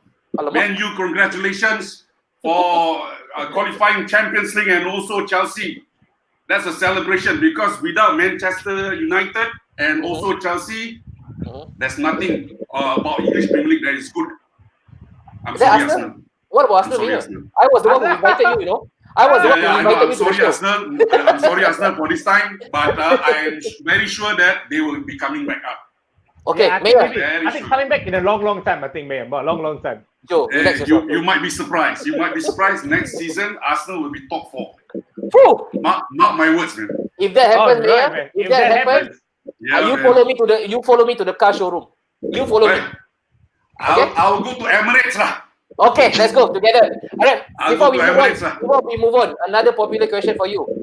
For your hair, right? Do you go with pomade or do you go with gel? Pomade, bro. Water-based? Pomade. Water-based or oil-based? Gels are for punks, bro. So, code of the day, Joe. Gels are for punks. All right. Yeah, bro. Quote the mayor. So, okay. Joe. Yes, wait. Sorry. Anyway, say hi to Yen and also to Kevin. Hi, hello, guys. What's up, Mayor? Joe and Anwari. Okay. Good to have you, Mayor. All right, let's start it. Let's start the ball rolling. All right, Joe. As you know, if you see the Mayor, you know for sure we are in for a treat, and that is to cover the tabloids. Cover tabloids. Right? And that's why we brought Yem as well. All right, Yem has a couple of things to say. I actually went on a bit of a voyeur mission. I'm an Arsenal fan. All right, so voyeur mission is nothing new to me. In fact, Kel's manager once said that Wenger is a voyeur. Right? So we'll start off with the first tabloid. All right, you ready, Mayor? Kel? Yep. And Yem? Let's go. Yep. Let's go. Let's go with the first one, man. Let's go with this. Tabloid, juicy stuff. Oh, Lord. Mayor, I've got a complaint. Mayor, come on, man. Mayor, you got to take off your Liverpool hat. All right, you got to be objective. You got to be neutral, impartial about it, or rather, you have to be partial about it. Pep Guardiola claims that the awards are always for Liverpool, Mayor, after Jordan Henderson's honor. Mayor, what do you say about this? My take, very simple. Okay, we cannot actually compare Jordan Henderson's stats with another player. He was mentioning with regards to compare Kevin De Bruyne. Okay, very simple fact. I have a couple of things, but a very simple fact. You look at Jordan Henderson's stats and compare with Kevin De Bruyne. Past 2 seasons, which is including this season, where does Manchester place in Champions League? Liverpool are in 2 finals. Simple as that. Who brought the team up? Jordan Henderson is the captain, of course. That's me. But I'm being neutral. But you cannot compare. Stats don't lie. Come on. But Mayor, isn't this just solely dedicated for the Premier League's performances? Yeah. Last year was Raheem Sterling, Manchester City, who won the award. What is he talking about? I think, okay, this question will come and retract back. I will retract back this question and put it. What if Pep Guardiola is the Liverpool's manager? Okay. With that, Mayor, you hold on to that. We pass it to Yem. Let's pass it to Yem. Yem, I paid you $1,000 to get you on board today. All right. Sorry, I didn't pay you anything, Kel, but that will be paid in credit. All right. So Yem, we paid you $1,000, all right, to get you on board just for this. For the Henderson's debate. I know on your Facebook, right? You actually started a debate. You sparked a debate. You said that Jordan Henderson is the worst captain to have ever lifted the Premier League title. You want to vindicate yourself on this? Now, okay.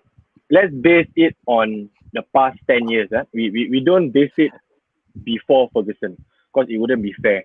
We post it on the past 2013, which majority of the titles that were won were City and Chelsea, and of course recently Liverpool. Now, I'm not going to downplay Liverpool's title league this season because they deserve it because they won it like how many points? 20 plus points, maybe 18, 20. I'm not too sure. Yeah. Now, and then we compare it to Vincent Kompany, John Terry. We compare those two. If you want to compare we want to talk about being influential. Let's just say if you take out Henderson out from the midfield, you have Firmino in the Klopp system. Now, Klopp came in 2016. Correct me if I'm wrong. Klopp came in 14. 14, is it? Oh, wow.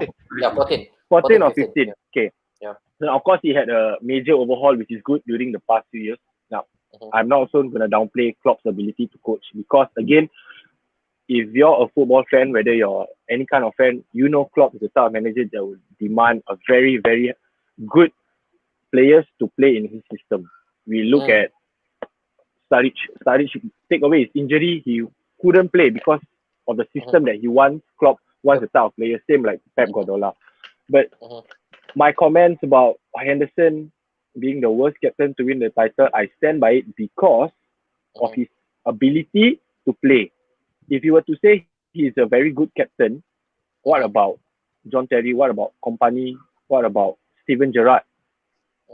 Can we compare Steven Gerrard to Henderson, who has never won? Now, I like Steven Gerrard when he puts on the England jersey only, because I'm a massive England fan.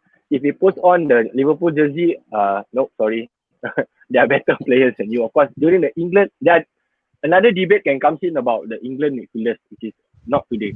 But today is because of Henderson winning the award.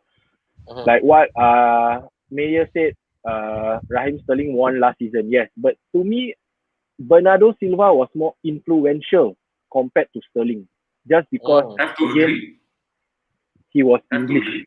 We all know how English media hype up their own players, but then once they fail, everybody just this player is that kind of thing. Bring them down. That's why, they bring them down all the time. We take a look at Wayne Rooney after his downfall after United. Yep. Suddenly everyone feels like he wanted to, he's going down, his ability is not so good. But if Wayne Rooney were to play in a lower championship, like when he went to the States, it seems he still can play. But just that because of the intensity of the modern game, his inability to not adapt to the current system or to the current modern gameplay, the managers want fast because of course Klopp's influence in the EPL. Before that was after that, in between was Pep, the inverted wingback. But now everyone wants to have that box-to-box midfielder. Now, of course, if you take Henderson out, there's Gigi Wijnaldum. I like him because his ability to run from one point to another, to actually, he might not have the influence. I think the recent news that says Gigi Wijnaldum did not have any assists the past 2 seasons, if I'm not wrong. But then if you look at Liverpool's team, their creativity doesn't come from the midfield. Their engine comes from the midfield. It's mostly Robertson, Trent Arnold, Salah and Mane. And I would not be complaining about the award if Mane or Trent had actually was to be one of the winners. Because Mane was, I wouldn't say rock of the Ballon d'Or or World Player of the Year. I can't remember what award that Virgil won. Because Mane had the breakthrough season. Just that Virgil helped Liverpool stabilize the defense before Alisson came in. Now again, this is not me insulting Liverpool or whatever, but just that this is the true fact. Henderson won just because he's English. His influence, in the team, I do not know how they are. Yeah. Kel, what do you think, Kel? To me, it shouldn't be Henderson. It shouldn't be anybody from City. It should be Danny Ings. Let me just say, because you're playing. Let's be honest. If a Chelsea player was there, I would still say Danny Ings. Because you're playing in a team. You're playing in a team like City, Man City, Chelsea. You're gonna get Liverpool. Sorry, you're gonna get the assists. You're gonna get that fame. You're gonna get that glory, that recognition. You step back. You look at Southampton. I think they had 51 goals scored this season. Danny Ings scored 22.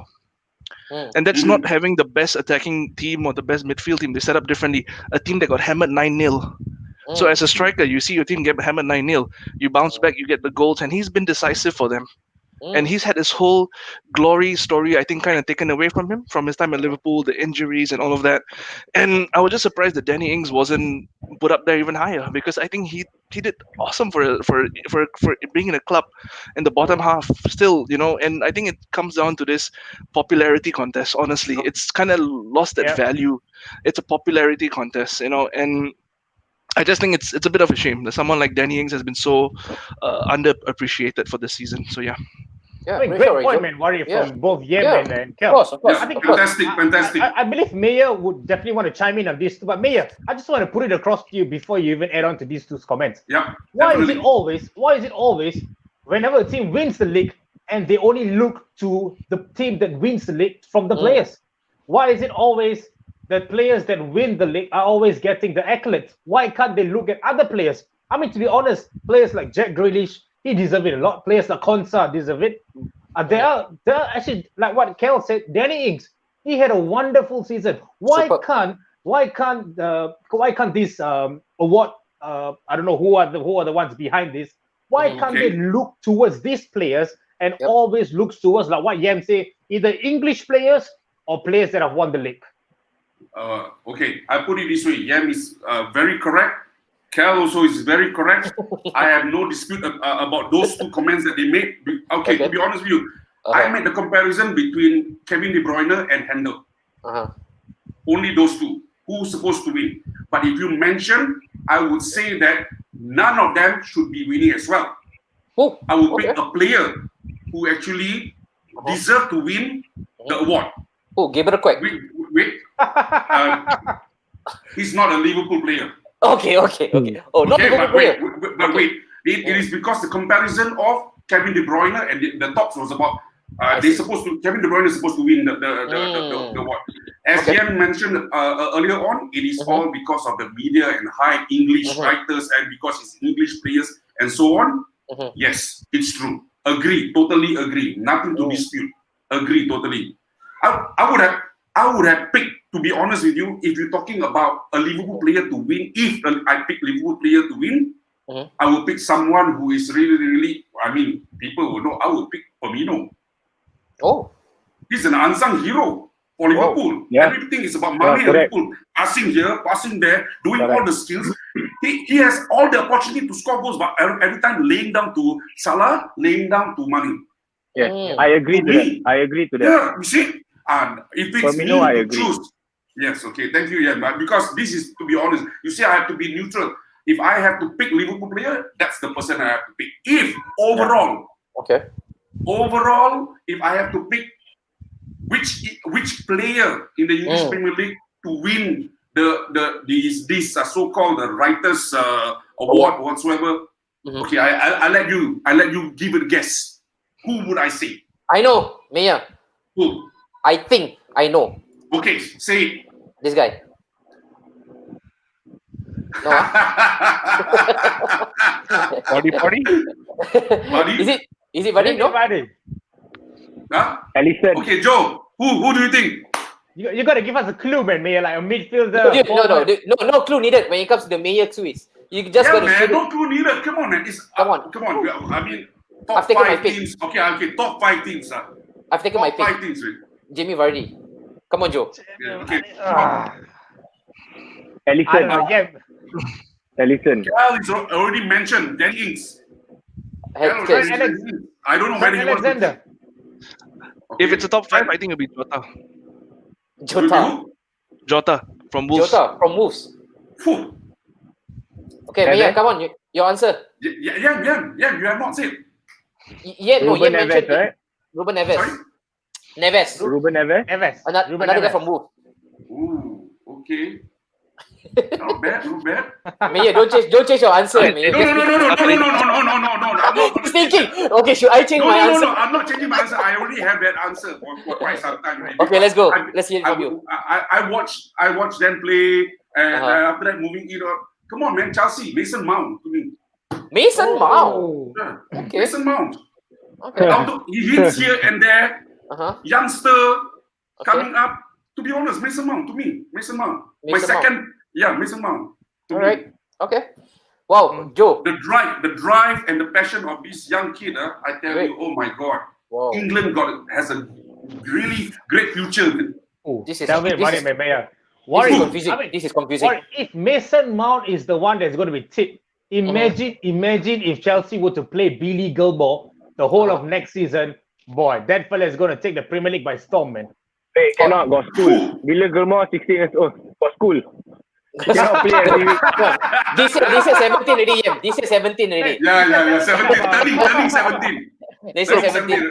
Yeah. Even if you earn 50,000 a week, you still need to go school. I think I think there's still physics and chemistry exams to go. I think. Okay, all right. Still need to take A-levels, bro. Still need to take A-levels. All right, it's great that Marcus Rashford take A-levels, bro. He did. It's great that we're having a laugh about it. Let's listen from the crowd. All right, what do you think about it? Jacob, again, still with us, Joe. All right, I think it's very clear to see how the energy in the Liverpool team drops when Hendo got injured earlier in the team. So to say Hendo is not influential is unfair. So what players teams look for in their captain differs from one person to another. All right, so again, what makes him the worst captain? Yep. He's gunning for your neck. I don't think Henderson ever brought Liverpool up like how Gerrard did. To me, right, the epitome of captaincy is very, very high. My expectations for a captain is very, very high. Okay, we put Maguire aside. We put Maguire aside. Now, we look at the... He was quick, Joe. Anwari? Yeah. That was slippery. Come on, give that man if you're going to be laughing at Maguire, I'll be laughing at David Luiz, man. Come on. All right, come on. That's more worse. Laughter, man. All right. My boy still can defend and still can bring the ball up. My boy don't concede penalties. All right. No problem. For 85, okay, that's good. Not conceding penalty. Okay, yeah. So as I was saying, that my expectation for captain is very, very high. We look at Roy Keane, we look at Vieira, we look at Gerrard, we look at Terry. We look at these four. Because I grew up watching these four players. That was my generation. We compare it to now. We look at the Manchester United captains the past few years. Who? Ashley Young, Maguire. We look at Chelsea's one. Okay, I don't know who Chelsea captains are. Sorry, Liverpool. Azpilicueta is a quiet leader. He's a quiet leader. You had Cahill. After Terry left, Cahill took over for a while, and Azpilicueta as well. Okay, I think we forget about Cahill. Cahill, I don't even remember he playing for Chelsea. So Azpilicueta, I remember. Because Azpilicueta, I know he's a quiet leader. He doesn't really show his intensity from what I watch. I don't watch a lot of Chelsea games. I watch mostly on the highlights. So and some of the games that like the top teams. We look at Liverpool captain. Gerrard is the epitome of how a Liverpool player should be. One who rejects Real Madrid's offer, one who rejects Chelsea's offer, one who rejects knowing that doesn't matter if that club can win the Champions League. I know I'm with my boyhood club. I know that I can drag. Let's not forget he actually dragged the team to that 3-0 win. That Champions League win against AC Milan. AC Milan, yeah. Gerrard is the type of player that you should look for in a Liverpool jersey, where who you want to lead. Now, I'm not going to say that Henderson is not influential. Maybe he is in the dressing room, like how we have. Okay, maybe in our workplace, we know we have someone in the workplace that who doesn't talk much, but he does it but he does it with his action. He doesn't speak much, but he does it with action. Gerrard does both. Henderson, I do not know. Maybe he does it in the locker room, outside. He knows he has that figure inside the locker room, so he has to show. But to me, if Henderson wants to be, for someone to be a captain, he needs to be influential off and on the field. Off the field, I know Henderson did the NHS thing for the captains of the football during the lockdown in UK. Off the pitch contributions, yeah. Off the pitch, yes. Now, that is respected. But again, on the field, like what Mayer said about Firmino, I think Firmino is the main reason why Liverpool plays so good. Okay. Not because of Henderson. It's because of Firmino. You take away Henderson, you can still fill in with the two midfielders, which is Keita. Of course, Keita just recovered from the long-term injury. But you have Gigi, you have Fabinho. Now, Fabinho is something else. I like Fabinho, but of course, I was sad that he went to Liverpool because he could play right back and he could play defensive midfielder and more of a very box-to-box side. Now, I know that a lot of people are going to hate this, but I still think Henderson is not influential enough to be leading Liverpool side. But of course, that is Liverpool's coach decision, not mine. Yeah, it's okay, right, Joe? You know, at the end of the day, it's fair point. It's fair point. The thing is, it's subjective. This is all again established based on a matter of opinion, not matter of fact, right? So at the end of the day, we can all differ from one another. But then again, Tristan mentioned, there's a bit of shout out for you, Yem. It's time for you to watch more football because he's not happy that you say that Azpilicueta a quiet leader. Yeah, man, he's far from quiet. Yeah, Far from quiet. Yes, Joe. Sorry, you want something? Let's put the question to Kel instead.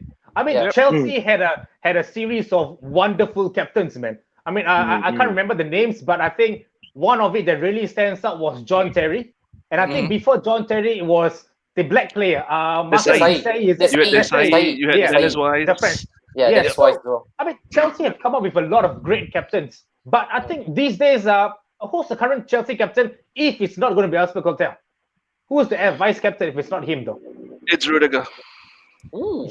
So back to you, Kel. It goes back to Rudiger. It goes back to Kovacevic. So it's all over the place. There's no standard per se leader besides Azpilicueta. Could have been David Luiz. Please. Given a choice to you, Kel, who would you want the captain to be in Chelsea, man? Kovacic. Oh, that's an interesting choice. Yep, Kovacic. Interesting. I've with the whole lockdown and watching the game in the restart mode, you notice that Azpilicueta is loud on the screen. He's loud. He's screaming. But the one player that's kind of like the peg moving in between back and forth has been Kovacic. So to me, and he's got that drive. And as much as people talk about Mason Mount, yes, because he's scoring, he's banging in the goals, no doubt about it. But if you look at Kovacic, and even the game against United in the FA Cup, the dude was all over the place, making sure getting the defensive line coming back, falling back, pushing up attacks. So he's been more vocal. He's been more assertive. So maybe we need that per se. But Chelsea's history of captains and strong captains start from the defensive mid all the way to the centre backs. Nothing above that. So we should be looking at that. Yeah. Solid, Kel. Warren, let's get back to the comments. I'm seeing something like Mayo. Alamak. Mayor, we miss you. And then another one. I miss you too, man. I miss you guys too, man. Here is on fire recently a possible threat for FA Cup finals. That is something that we're going to discuss again in its whole entirety. Come right after this. And also, Mayor, Alama, I miss you, brother. Mayor, how about Mayor? I pay you the money, you pay the fans to actually say this. Come on. Worry. Everybody is going about Mayor, they miss you. Why does anybody misses us, man? Come on. No, dude. Why? We're not getting much love, man. We are the quiet leaders. They miss me, but I miss you, man. I miss the two of you. Mayor, if you're short of blankets, me and Kel, we are looking for a partner. Mayor, you go to the cockles of my heart, brother. The blanket thing is correct, man. The black cat thing is correct. I want to. I feel like saying the F word. No, sharing, man. Okay, Mayor. I got you. Okay. All right. All right. I know my wife is watching, so tonight I'm taking Mayor's advice. No sharing. Me. All right, another one. Mark the second. Winner of the watch, you go to a player of the first place team instead of second. Have to say the second. The best players of second place really outshone everyone else. That is where the debate lies. Yeah, true. Yeah, what are the attributes that you wish to see in the winner since HENDO isn't a deceiving winner? I think he has already actually made mention of it in a lengthy fashion. All right. And also, let's go if we have anything else. Another one for Yem. Endo has a big shoes to actually fill when Stevie left. Furthermore, he is a Scouse born and bred.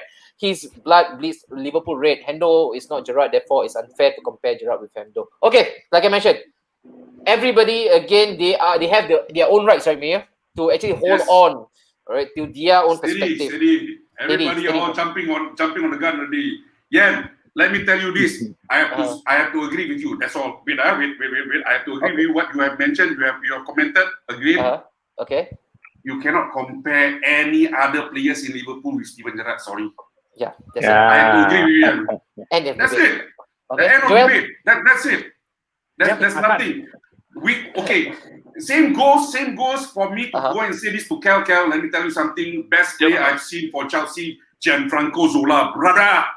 Finish. Oh, yep. Zola. For you, it's Zola. For me, no debate for any other Chelsea player. No. Free kick, defend, corner, all he can do, score, all he can do. Gianfranco Zola, complete. That's it. Yes. But yeah.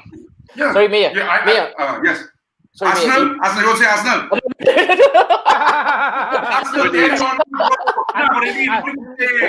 I think the Mayor just doesn't want to talk about Arsenal, man. I mean, man. I said already, Manchester United don't mention.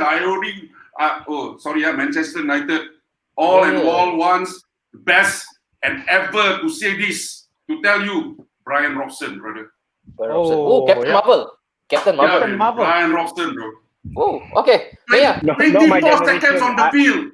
24 seconds on the field playing for England. He scored, man. Mayor, if you ever don't make it in football, Panditri, join WWE. Yeah. The way you speak, you remind me so much of Ric Flair. But I only know one move from WWE. What is that move? Choke slam, bro. Choke slam. Hey, bedroom king, do not bring it to live session, huh?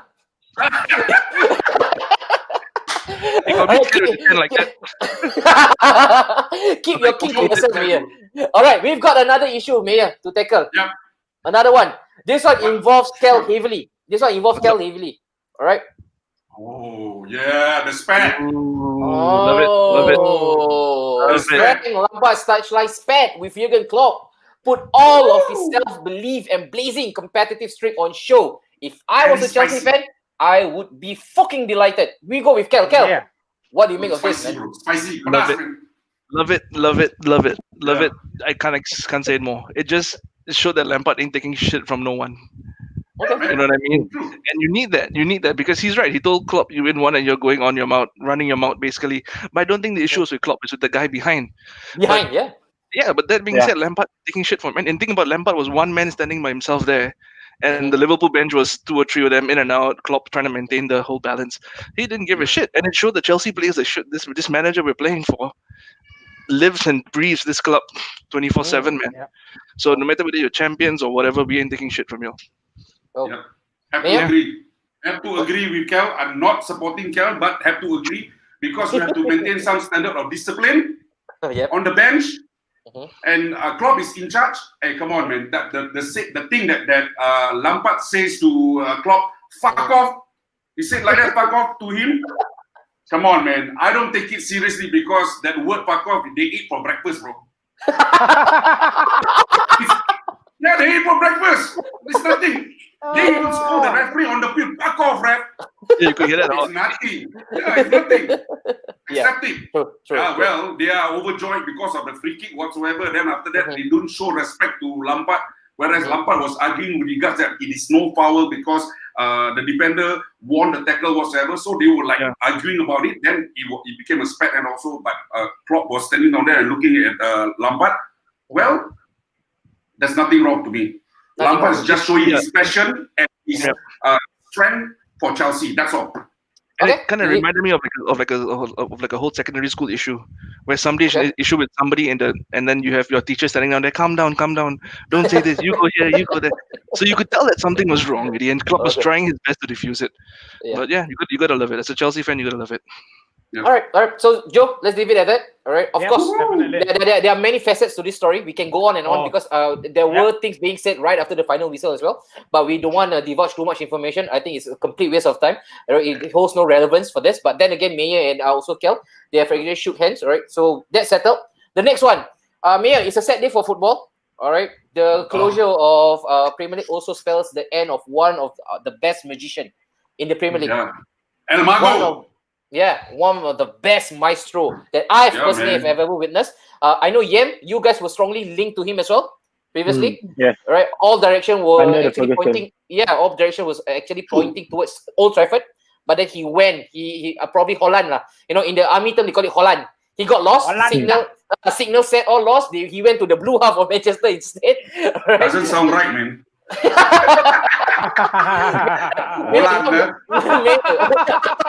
Mayor, what do you think, man? What do you think of this year? Silver lining, Manchester City icon. Silver lining. 309 games for the most games he played for a team. That is Manchester City with 60 goals. I think winning how many 4 leagues title with City.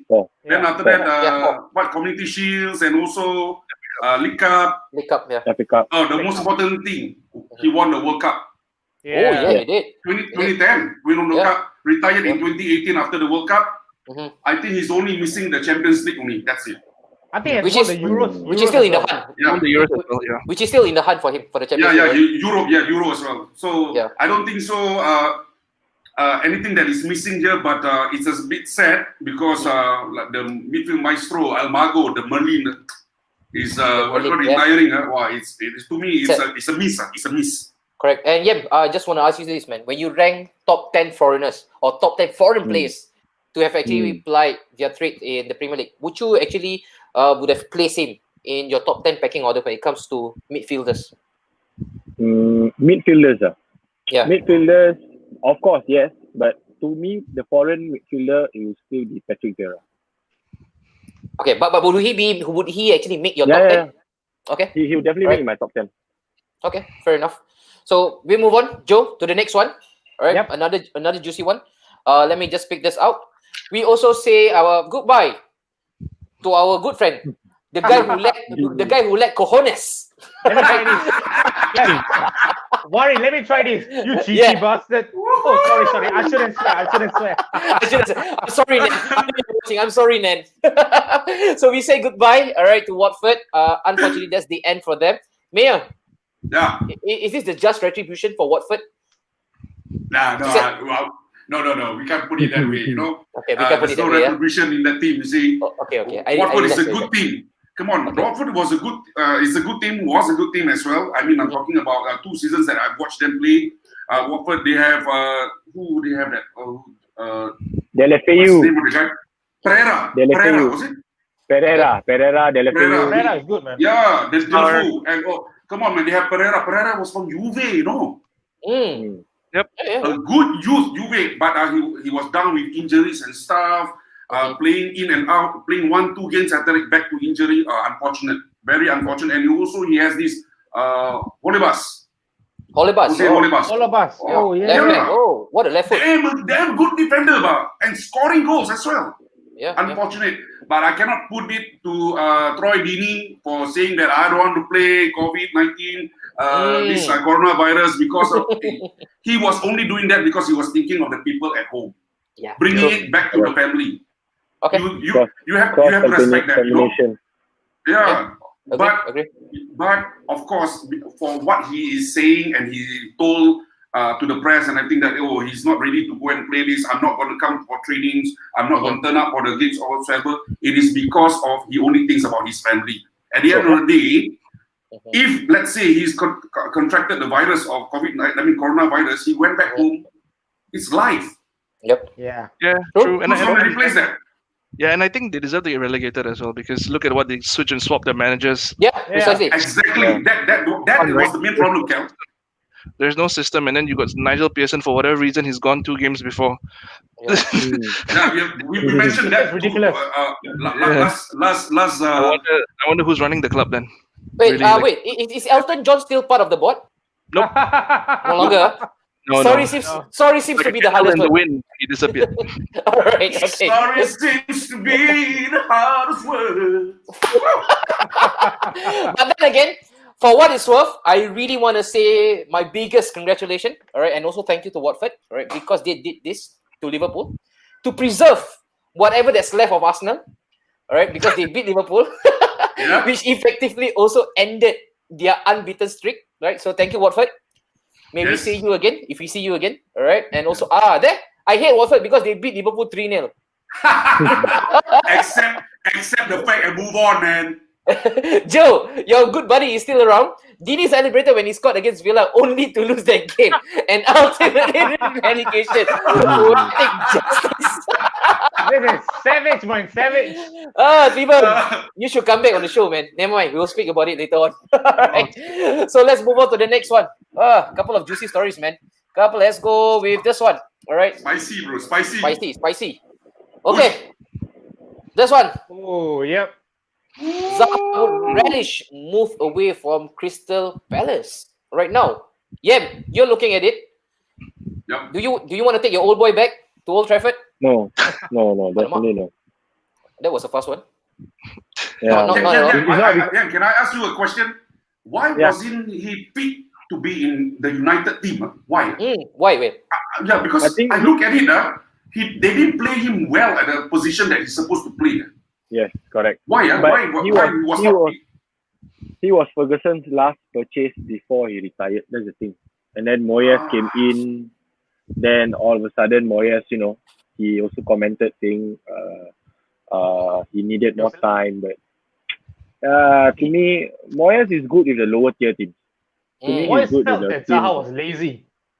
Yeah, he said was lazy. Yeah. Now, if we speak about lazy, Messi also lazy. What? He doesn't track back, but Messi is different. We don't talk about Messi. Zaha is... Yeah. Liverpool fans already hate you. Don't let the Barcelona guys also jump on the bandwagon. No. I think what Yem is trying to say, even if Messi is lazy, he still delivers, man. But Zaha, on the other hand, he was quite young as well. He was quite young. I see the point now. Why Yem is going because of probably the management switch of manager Moyes took over and he was not picking the system. Then they changed it all over. Okay, right, fair enough. Fair enough. Okay, I think we're done with the tabloid. That's a very good session. All right. I think we have already covered a couple of grounds. Right, so let's go on to why we actually brought Kel and also Yem in for today. That is, of course, to speak about your team. I know we are running slightly late, but who cares? This is the season review. This is probably the last of us. All right, so let me just pull up the pen for this one. Champions League mission accomplished. Right, the very, very last day, Mayor. United did it. Also for Chelsea, they did it right at the death. All right, we'll start off with, of course, Yem, since you got the third position, so we give you the honor to go first.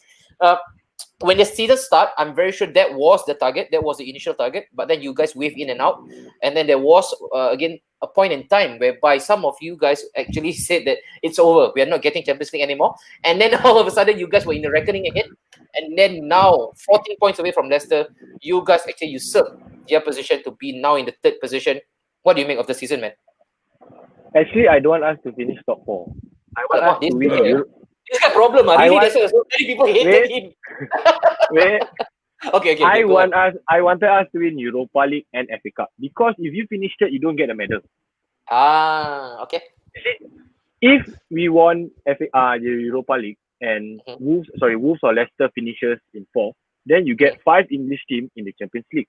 That is a win-win for all the Singaporean EPL fans. So they get to see, I get to see my club in Champions League, Wolves against Barcelona, Wolves against Real Madrid. That is more fun in a football general point of view. And the reason why I want us to win 2 trophies, so we can catch up with Liverpool in terms of the overall trophy title. That is more important to finishing third, second. No, I don't want. No.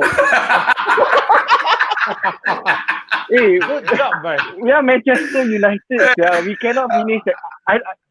If you're a Manchester United fan and you think finishing second, third, fourth is good enough, no, I'm sorry, but no, it's not. No, no, Joe, cannot. You cannot think that way. Drink, man, Joe. Get that man a drink, bro. You cannot think that way. If you're a Liverpool fan next season, you know you already won the Champions League. I mean, you're currently the Champions League holder, and of course, obviously, you've been kicked out by Atletico Madrid. We talk about next season. You want to be fighting for the top four, semi-final place, the final place. You don't hear Real Madrid talking, okay lah, we finish second place lah, let Barcelona win. No, cannot. I don't get it. I don't get it. Why the media like, or why fans, okay, I'm happy with that. To me, no, I like, when I watch the match, I don't think like, next season, if we meet Barcelona, I hope we lose 4-0. Just to get a smacking in the face for the board. Yeah, because exactly. Last year when I went to Barcelona to watch the quarterfinal games, I wanted us to meet Liverpool in the semi-final because it'd be fun as a football fan to watch, my rival. I think my dream is to go Old Trafford to watch Man United against Liverpool because I love my club. I do not like that club, and it's like, wow, best for tengok both of the teams that I like and I don't like. That is a football dream come true. But then when I watched last year's game, I realized, no, with this team, definitely, if we can go through quarterfinal, that's a good thing. But if you go through semi-final, people say, ikut nasib lah orang cakap. But cannot lah. The expectation must be high. But of course, if you fly too close to the sun, you get burned lah. That's one of the facts that we have to know. So one thing for sure, sorry. You set the bar high. That's what we like. I like that. Yeah, true. You have to set as a United, Liverpool, Chelsea, Arsenal fan. We don't talk about Man City. Man City just coming up. If you talk about those original top four, you have to expect very, very high when you spend a lot of money. Exactly. I agree. You have to I totally agree. You might say, oh, we lost to Watford to 3-0, but I'm pretty sure Klopp in the changing room is pissed because he wants to beat Arsenal's record 49.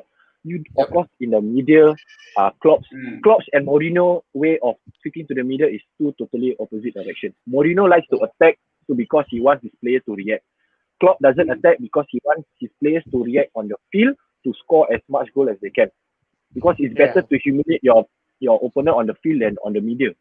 That's the best thing about football. Okay, all right. Okay.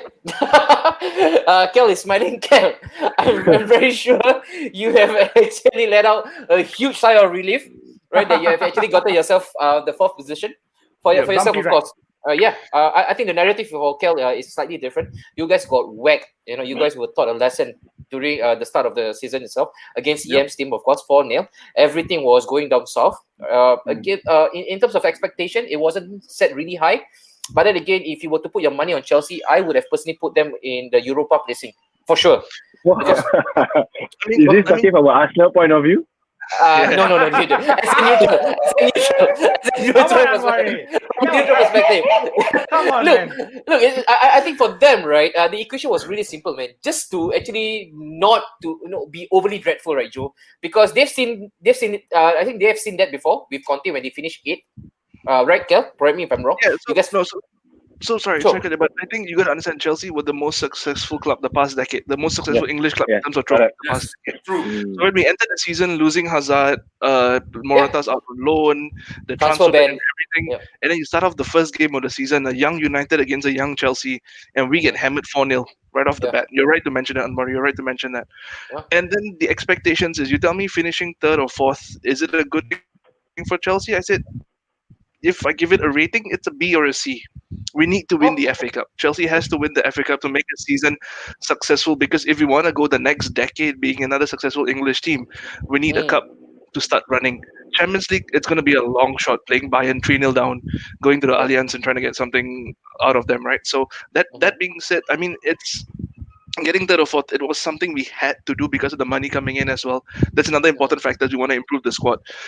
So to me, we need the FA Cup, because you understand, we sacked Sarri when he finished 3rd and won the Europa. So this is a club with the expectations are there that look, yeah, you can get third or whatever, but you need to win a title. You need to build for the future. The reason is I think Lampard just gets a lot more slack because we're Chelsea fans and we love him till we die. You know what I mean? So I think moving forward, it's going to be a very exciting league and time for Chelsea moving forward. Yeah. So Mayor, right now, I just want to hear from you, Mayor. Of course, they have actually cemented the third and the fourth spot, rightfully so. What do you make of the top four right now? Barring from just Liverpool and Man City, those top two teams they usually pick themselves. But with United and also Chelsea, were you surprised? No, I'm not surprised at all. Especially these two teams, which is a top flight team. I have to be honest. Manchester United and being Chelsea as the most successful team in English Premier League. I've actually predicted with one of my actually coaches, a football coach here. He's a strong Man United fan, very, very strong Man United fan. And I mentioned to him personally before the start of the season, and he was doubting me in a way, but I told him that he asked me, can Manchester United finish top four in the mid of the season? I said, no, I already told you Manchester United will be top four. And I mentioned to him that top four, first, second, I said no, third, and it became third. To be honest with you. Then I said, where does that lies with Chelsea? I said Chelsea is top four. So if I said third to Manchester, means Chelsea will be fourth. Definitely. Okay. So I was actually also worried about Liverpool and Manchester City winning the first part when they run through and all the games. Liverpool went. I said they were like how many games, how many points ahead of Man City. I know that you already have that feeling like. One of our fellow pundits as well, Said Faris mentioned, we can tell already that Liverpool is going to win the league because of the way how they played and to die for kind of play. All the games that they were playing, so we can already tell. So that's no surprise to me that the top four belongs to don't talk about Liverpool and the other one it will be Manchester United and Chelsea. Okay. Joe, and it's really a beautiful story, right? To tell that two young managers, right, Ole and also Frank, coming back to their old hunting ground. Especially for Frank, man, it was weighing down heavily on him. You know, everybody wanted his head on the chopping board. They knew for sure that he's not gonna last because if the experienced chap in Sarri didn't get things right after winning a trophy for them, how can Frank do it? You know, he's a complete novice, and of course we know he came in with a status. He's a legend. By his right, but then again, Joe, you yourself, man, did you actually personally envision that Frank can actually cement the Champions League spot? Before I even answer that, man, I think the mayor's favorite phrase is gonna be "I told you so."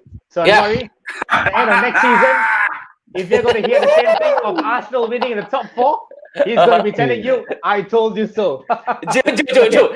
And also, right, Joe, before you go on, right, for those of you guys who are watching us live, if you need fast cash, if you need some luck in Toto and also 4D, this is the guy to go to, right? Mania can help you out with additional numbers. Definitely, man, definitely. Sorry, Joe. On to you, man. On to you.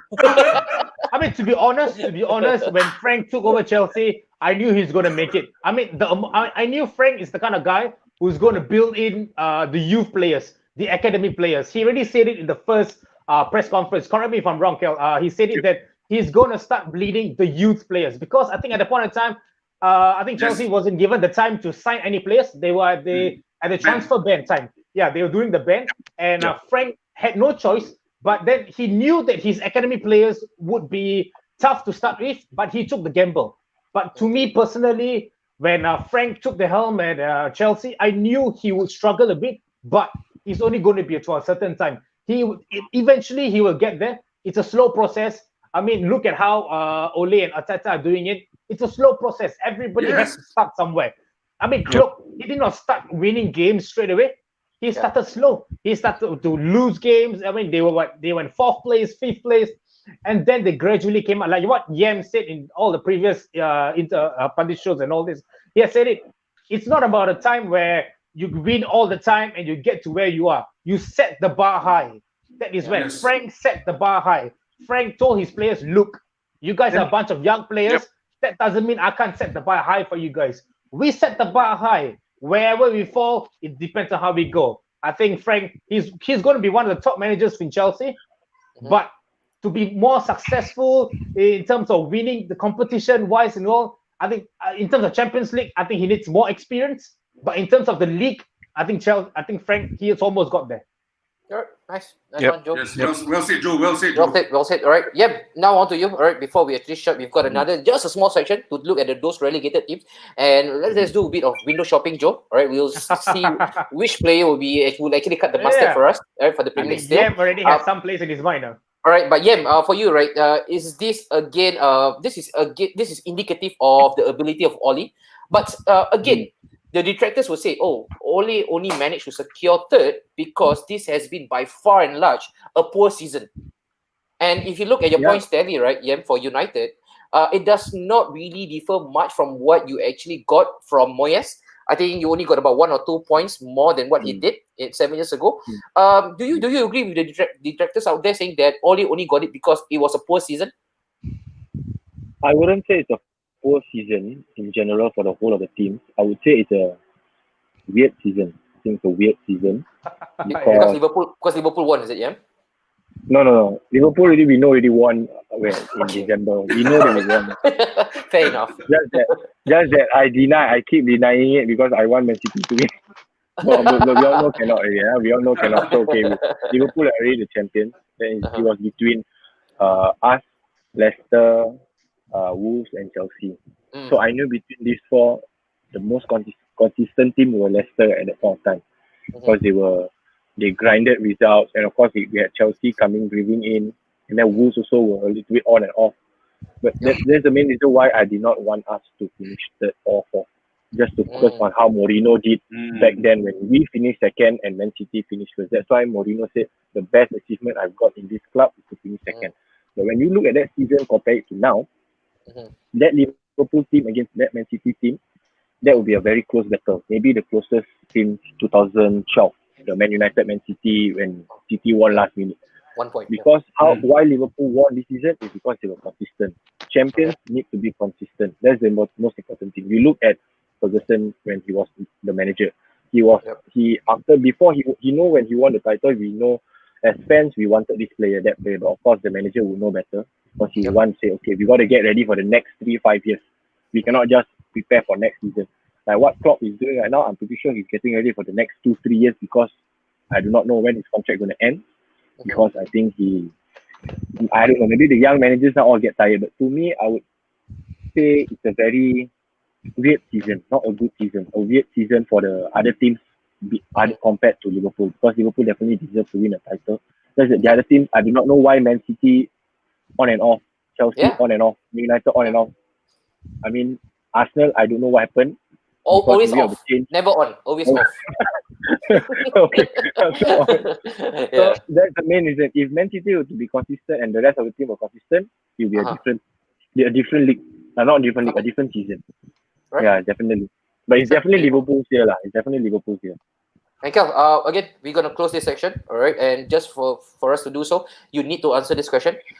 Again, this has been quite a pertinent issue. So if it wasn't for the transfer ban, again, with all the inclination that you guys have or the predicament that you were in, do you think that Frank would actually have lasted so long? Yeah, definitely, because who else is out there? Yeah. Let's be honest. Who else is I out agree, there? man. You guys in Italiano. No, the thing is who's out there, and also Chelsea is sick of paying. I think you do the math, and with Maria now in charge of all the transfers and the budgets and the finance, we're not going to pay someone 10 million, 15 million to sit on their butt for 6 months, enjoy a holiday in Spain, but we go and find another manager and pay that guy another 8, 10, 15, whatever crazy money it is. Yeah. So, and also, see the thing with the Lampard coming in with Chelsea fans, even here, and I speak to Chelsea fans in the UK, and even Palace fans, London fans in the UK, there's so much of love for Chelsea now in the UK and in Singapore as well, because he's bringing young English players into the fold, right? So, I mean, and also I think just that I don't think he'll get sacked. Even if we finish 4th or 5th, he wouldn't get sacked because even with or without transfer ban. So I think there's no one out there that can manage Chelsea for now with the youth that he has. Yeah. All right. And Kel, this is a question from me, right? Now that you guys are again being allowed to buy, in terms of just bringing youth, do you see Frank actually again heavily investing in youth now that you guys are starting to buy?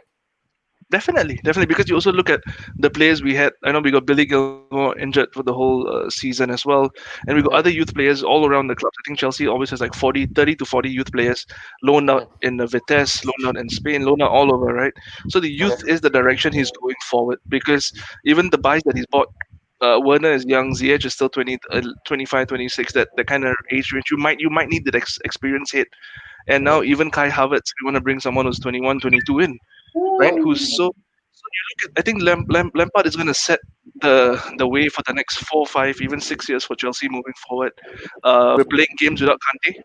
When Kante's not been playing, so look at that, how he's pretty much changed, and youth is pretty much being bled in. And now with Tomori next season, I won't be surprised. Our centre back, the young English centre back, comes in as well. With Lampard is familiar with, so yeah, we will have a very young youthful squad moving forward. Right. I think Interesting, Chelsea right? is becoming the next Ajax, man. Yeah, man. Let's see how he's gonna pan out for Chelsea. All right. So all right, so that's done for Chelsea and also United's agenda, Joe. So, but before we move to the last part of it, right, a quick one, of course. Mia, there is a shout for you. Somebody took me seriously. Come on, Mia, one set of 4D for the weekend. I follow. Yem is taking his pen and paper already. There, he's looking down. Yeah. one set of number, man, Mayor. One set of number. Wait. I'm gonna set this record straight. I'm gonna say this. Guys, do this after the show, lah. Come on. All right, Joe, we move on to the next one, man. This is probably the last one, and then let's end it at the 2 hours mark. Why not? This is our show, So let's look at 3 relegated teams. I think what is surprising, the amount of quality that is actually stacked in each individual squad. All right, let's go on with the first one. Oh, look at that, man, Joe. Look at Norwich. Okay, they were damn right at the bottom, but look at the players that they have in their ranks. This is, of course, taking by their first 11. I'm really sorry. Please point out to me, guys, Yem, Mia, and also Kel, if they have anybody worth mentioning as well in the squad. Yeah. So Max Aaron, yes. I want Max Aaron. Look at the squads, man. They are really, really brimming with quality. Let's start with Mia. Mia, as the mayor of football, looking at Norwich squad, who do you think will actually make the cut for the Premier League right now? Yen mentioned Aaron's, of course, definitely. He's one hell of a strong defender, which is I like to watch him play. I mean, I watch him play against Liverpool as well. Wow. Well defending, proper, no nonsense kind of thing. As what the defender should be doing. And the other one will be Todd Cantwell. Yeah, of course, Todd Cantwell. Yeah. Todd Cantwell. Really, promising to me. I'm looking at it. He should be poached by any of the Premier League teams who are staying up. He should be. Okay. I would actually go with Tim Krul. Tim Krul. So if Sheffield loses Henderson, Krul is pretty experienced in the league with Newcastle and all in this time. Yeah. So and he's quite a decent keeper as well. So he is. Maybe like for a mid-table team or even like a backup to a top 10 team as well. So yeah. Besides Joe, the obvious. Joe, I know you guys are trying to push, mountains for Jack Grealish. Don't you think that if you don't get him, you can get a B-Tech Grealish, which is Canwell? I mean, I think Canwell is bound for Liverpool, man. I think for more or less, I think he probably end up in Liverpool. But I'm more interested in what Yem said. It's either Max Aarons or Tete. Oh, Tete. Okay. Box to box. It sounds like a very dirty team with Pookie and Tete. I'm just saying. Yeah. There's always this long running joke, right? There's always this long running joke about Norwich.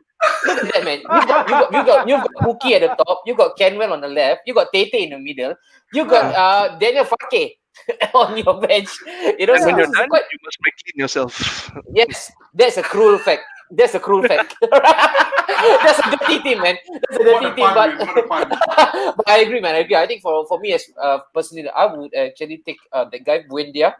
Not bad. Impact sub kind of guy. I don't see anything good about Aarons. I think I've actually made this clear to some of my Arsenal fans who are going crazy over Aarons. I don't see anything special about him.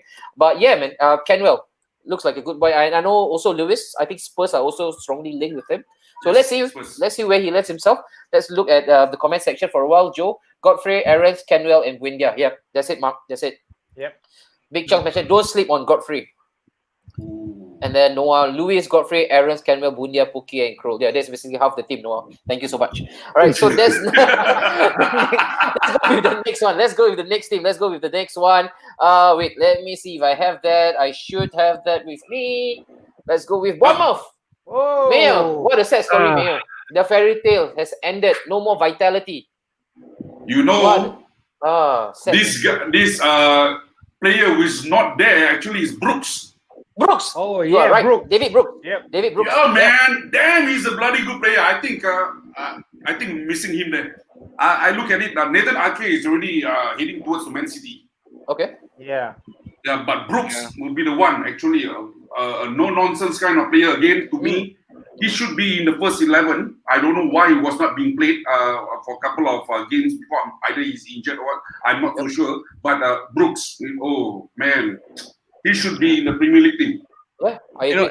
As a Chelsea fan, I'm happy to see Bournemouth go because they've been our kryptonite.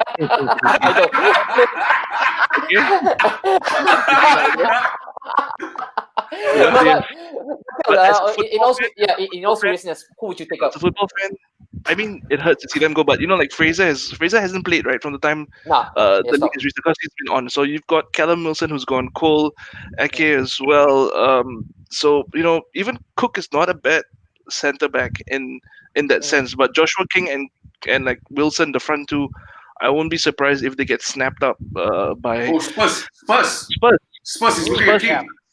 Spurs could be an option, but even Wolves. King will fit Wolves' pace and how they play really fast counter-attacking football. So there could be some talks of that as well. So yeah. I know you guys, before you guys got your hands on the Nigerian R9, you guys were also linked to Joshua King, your old boy. Yeah. Any chance you could just rekindle the old flame? Okay. No. Would you take him personally? No? I wouldn't take him personally because anybody from the Bournemouth squad? Yep. I would prefer Harry Wilson. I would prefer Harry Wilson. Harry Wilson, but he's a loanee. Yeah. He's coming back to Liverpool. Yeah, that's the thing. Liverpool Academy are so good. Sometimes when I play FM, I realize, oh man, I cannot buy Liverpool players. It's okay, no. Real life cannot buy. Game also cannot buy. Okay. That's one true United fan. Yeah, that's why we love you, man. All right, so moving on. All right, let's go with the next one. Of course, Mr. Cojones. Mr. Cojones, can he still cut the mustard when it comes to the Premier League frame? Can he still do it, Troy Deeney? No way, man. No. His term has ended, bro. His time is ended. Okay. If he's still on contract now, I'll terminate his contract. I'm not being cruel, but the thing is, his term is ended. I think it's about time. But looking at the team, like I mentioned to you, Pereira. Actually, I would go with the Kore, Kapue, and Sar. I'll go with Sar. Yeah. Yeah, I would too. The Kore could fit at Leicester perfectly. If Madison whoever leaves in Leicester, you never know. Leicester's always selling here and there, but that could be one where he could fit perfectly into the team as well. Yeah. And of course, Sar with his pace. So, yeah. I think Mio. Sorry, Joe. Sorry, guys. If United don't get Sancho, I'd rather they get Sar. I won't be surprised. Yeah, you're right. I won't be surprised. They might be, because Sar is very good. He looks at the whole character of the person. He looks at the whole. Good. Yeah, he costs cheaper, and look at money. Liverpool purchased money for I think 25, 30 million around there. 30 million, yeah, 30 million.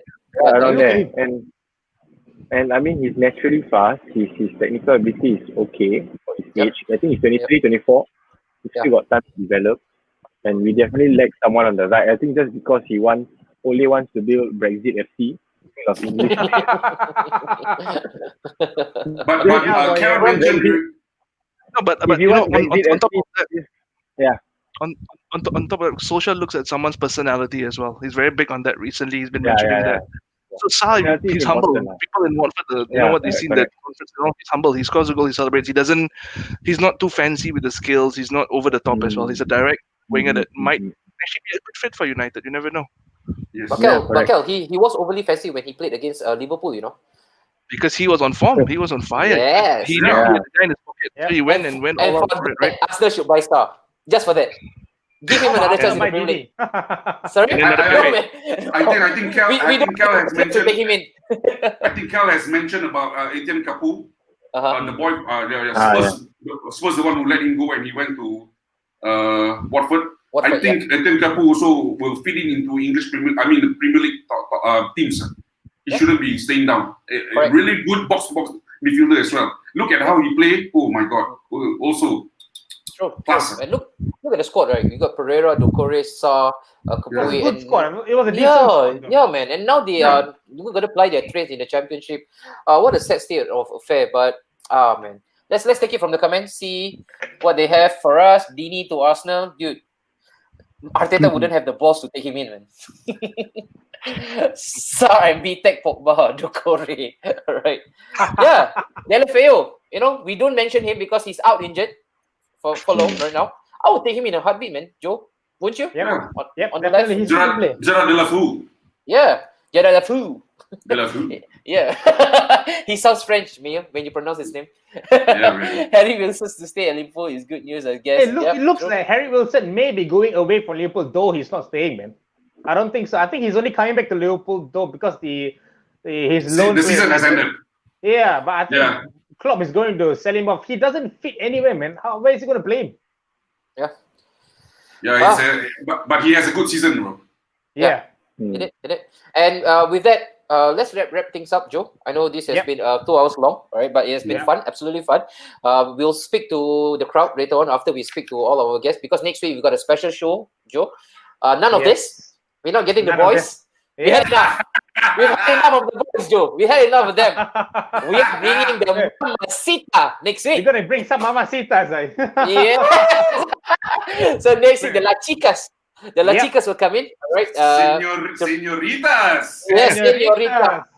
So next week, we're going to show you guys from a female point of view what is it like to support a football club and what football is from their point of view.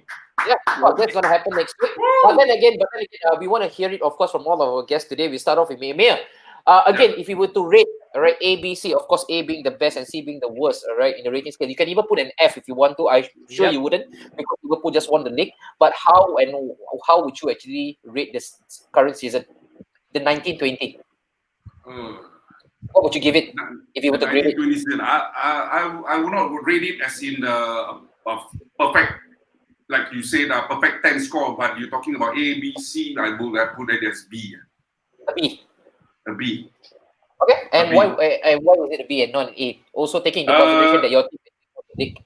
Okay, it's not because Liverpool has won the league whatsoever. You would have been A, but the thing is, there's a stumble block in between what all football fans been watching throughout. You know, when we are being held up to a certain thing that is, it's pandemic, so we can't do anything about it. So we have been held up. Then after that, no football. Stayed in, waited for it, being patient, and when the league get started back again, then we built our hype. So I feel that's the disruption, you know, the flow. Okay. And furthermore, they cut it short for this so-called summer vacation for the players. They have to be back in 2 weeks' time to start the league again. And if you look at it, the season won't start on September. The season starts in August, because of Chelsea and also Arsenal is playing already in the FA Cup final. Come on, that is a start to me. That is a start. That is to put them on fire, so everybody are on their toes. So that will actually set the bar. We'll be between Chelsea and Arsenal playing in the finals, then set the bar. Then they'll like, whoever wins this or whoever second, they are the top teams that actually will be fighting for in the league as well. So, that's how I look at it. And Joe, how could we even forget about it, man? We are playing the FA Cup final. We are playing Chelsea this weekend, Raquel. How could we even let it slip? And Mayor, since you are the football oracle, all right, predict a score for us. The FA Cup final. Sure, there, man. This is a tough one to me because both also need to have a silverware. Okay. I won't say that it's gonna be I won't say that it's going to be a hard fight kind of match, but definitely there'll be a 1 win. Of course, No. He can go extra time. Okay. It will be settled within the 90 minutes. Okay. It will be settled in 90 minutes. Uh-huh. I have to go on very close, man. 51-49. Oh. 51-49. 51 to who? 51 to who? 51 to who? But the mayor to... I have to say this at Chelsea, bro. There we go. Right. I love you still, but you're not going to appear for us anymore. No, joking. So you are predicting for Chelsea, yeah? Yeah, that's what.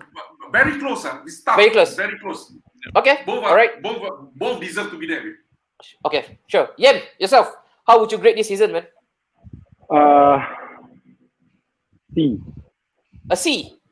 Yeah, C. I would prefer us to have won titles instead of finishing third, lah. Okay. Yeah. So a C. Yeah, C. Cool. And dude, you still have your UEFA to play for.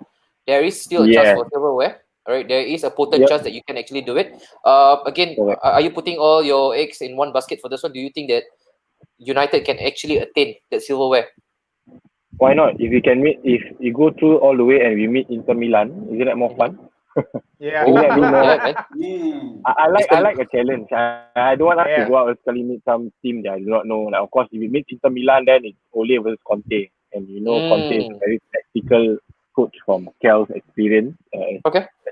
During Conte's time. I like Conte. That's the thing. Of course, he's very and he's like Klopp, but more crazy a bit. Crazy a bit.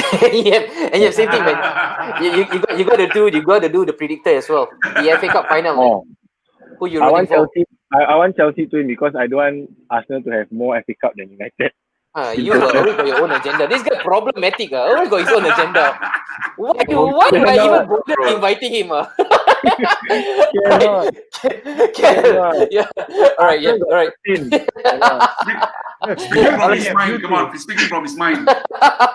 Kel, just from his mind and his heart, man. All right, Kel, but before you grade the season, Kel, all right, there is a question. All right, Big Chubbs wants you to answer this. If this is the last question, I want to ask Kel, do you think Kai Havertz is going to be a productive signing despite you all having a semi-defense? Yeah, definitely, because if you look at Lampard's recent buys, if he does come in, but look at Ziyech and even Werner, these guys are not one-dimensional. They're not one-position players. Yeah. They could play on the left, center, and same with Kai. Kai can drop in from the defense, take the ball. He could be a cam, he could be a center forward, he could be a winger as well. So I think Lampard is looking for that kind of all-round play, and maybe it might take him a bit longer to be productive, but no doubt about it. He's young, he's got time, he's got Lampard, and he's got his German friends there as well, so he should be good. True. And Kel, in terms of the grading, season's an A for me. Because an A, because when the whole pandemic happened, I thought that's it, football's done, we're not going to watch it. It's and then you kind of forget what you take for granted, right? You know what I mean? When football came back, fans or no fans, it was exciting to see. And the thing that I like about this, I must say, not having the fans allowed you to listen and hear what the players are saying, what the managers are shouting. Even like Giroud, people used to crap on Giroud all the time, but whenever he missed, he would give this screech like he just lost his mind like that. You know what I mean? So he felt it. Kel, can you do it again, Kel? Can you do it again? Yeah. Right. And what about the FA Cup? I can scream when the kids will wake up.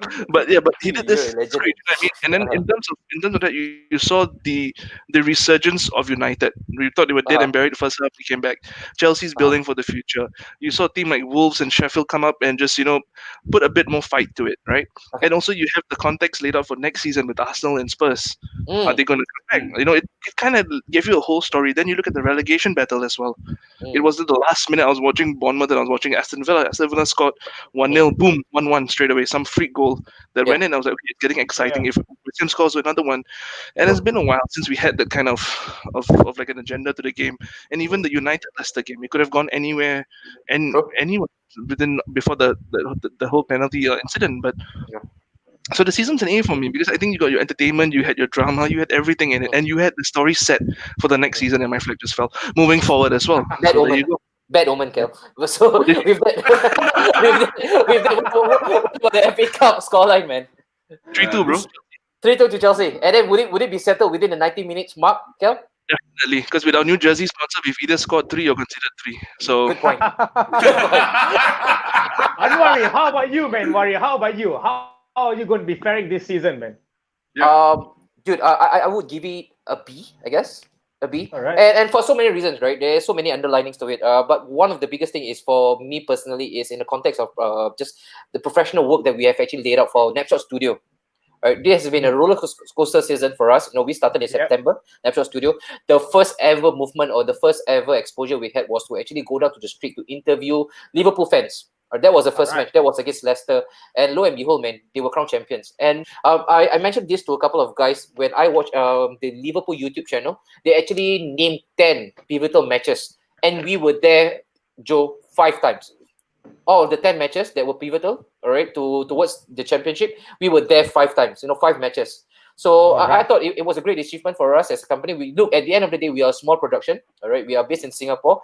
We don't get this a lot, and for me personally, it's a big achievement. And the biggest silver lining that I can actually take away from all this pandemic and whatever that's right now is circling us is we move, because previously we were shooting on set. It was really hard to get people down to commit the hours to actually come on board to shoot physically. But now with the closure and with the social distancing act, we had to innovate. Thus, this platform. And now, and because of this platform, right, Joe, we have people like Yem, even Mayor, man, he's in KL. For those of you guys who are watching, Mayor is actually right now based in KL. But because of this, because of technology, this was actually easily breached. And also we got this beautiful guy right here, Kel. Who would have thought? We were for the longest time we were searching high and low for a Chelsea fan. We just couldn't have that luck to find one. We had one in Herrick, but then we always wanted to have more. And then Mr. Ra actually came along for us. So I will grade it a B, because I would have wanted more challenge right at the top. I've personally felt that last season, if I'm a Liverpool fan, I would have wanted my team to actually win the league last season, because that was an epic finish, man. To actually go head to head all the way to actually win the title on the very last day, and they were playing, I think, Wolves, right, Mayor, at home. Yes. I think that would be more epic to actually win it right at their home ground at the very last day. And whatever happened, I don't really like this whole atmosphere, or rather this right now, this whole situation whereby we are playing without fans. It's a complete killjoy. But then also, like what Kel said, I can actually chime in with his line of thought. You take things for granted. When they were out, we were all scratching our heads. We didn't know what to do. Of course, we just Netflix is not enough. It does not suffice. So we need we need football back. And then Bundesliga came in. It wasn't good enough for us as well. I did a couple of watch a lot for Bundesliga. Man, that does not do justice, man. True. That does not satiate my hunger pangs when it comes to football entertainment. But then now it's back in full flow. What I hope for next season is a more tight challenge right at the top. For sure, I think it's going to be a 2-horse race again, unless another freak season comes along. But then again, like I mentioned, right, Joe, and to everyone who's watching again, it's been absolutely wonderful, man. What a journey for us, especially in Napshot Studio. This does not stop. This does not stop here. We are only growing bigger. And if you guys are, many of you guys are actually chiming in live with us. You guys are actually featured also as guests. Please spread this content around, man. Because why? The thing why I actually open up Napshot Studio. Sorry, I'm ranting, man. Sorry, I'm rambling. But the reason why we're listening. I finally set up this platform for Napshot Studio is because we feel that for long we always subscribe and consume content from the Westerners. So, but then again, in terms of effort, it's almost equivalent. We wake up during ungodly hours, 3 a.m., 4 a.m. We spend probably the same amount of money when it comes to merchandises. But when it comes to support, when it comes to voice, right, usually it gets drowned out. Because why? Because we are in Southeast Asia. Geographical location decides that we should not speak about our club. And many of them see us as lesser of a fan because we don't visit the stadium per se. But then I hope that what this platform would actually debunk that myth. Look at people like Yem, Mia, and Kel. When they speak, you'll be forgiven to think that they are not Singaporeans. They probably go to the match every now and then, and that's why I curated this platform so that normal fans like you, like us, like everybody in the comment section, you can come on board, no judgment. Again, you don't have to actually go through the proper TV conduct. All that will be relinquished, and you can speak your mind just like a fan, Joe. And that's what we are. Definitely. We are ultimately a fan channel. So more of you guys, I hope, Joe, everybody who is in the comment section. But that's enough of me just rambling nonsense. What about you, Joe? What would you grade this season? I think this season has been a bumpy ride in terms of the pandemic, in terms of football, in terms of life as it is. It's not as pretty much normal as we can live in. I think a lot of people have lost their livelihoods. Their rice bowls have been lost. But in terms of football-wise, I think that was the only component that was going to bring some life to us. Like, I think, like what Kel said, we can be watching anything, we can be doing anything, but football was something that can bring all of us back together. So it was absolute beautiful to have brought football back, especially EPL. It was a bit of a bumper ride for me if I were to watch Bundesliga. I think I only catch it 45 minutes and that's it. I couldn't take it. I mean, some of the players I don't know, and it was just not the kind of football that we want. We just want something that is fiery. I mean, I could have been watching Aston Villa and Bournemouth playing, and I still feel good. But with Bundesliga, it was just not off. No offense to Bundesliga, you guys are a good league, but it's just that I'm just too used to watching the English team play. Yeah. In terms of how the season went, Liverpool won, but in terms of how United performed, bumpy here and there, but we managed to bring it up. We managed to go improve ourselves. There were some hiccups here and there towards the end, but we managed to catch up. But if there's one thing I want to take away was, Anwari, thanks for the invitation to Napshaw Studio, man. I think I can't thank you much enough. And each and every one, the punditry. I mean, Yam, Kel, Mayor, Faris, there's a lot of fellas that actually chipped into this.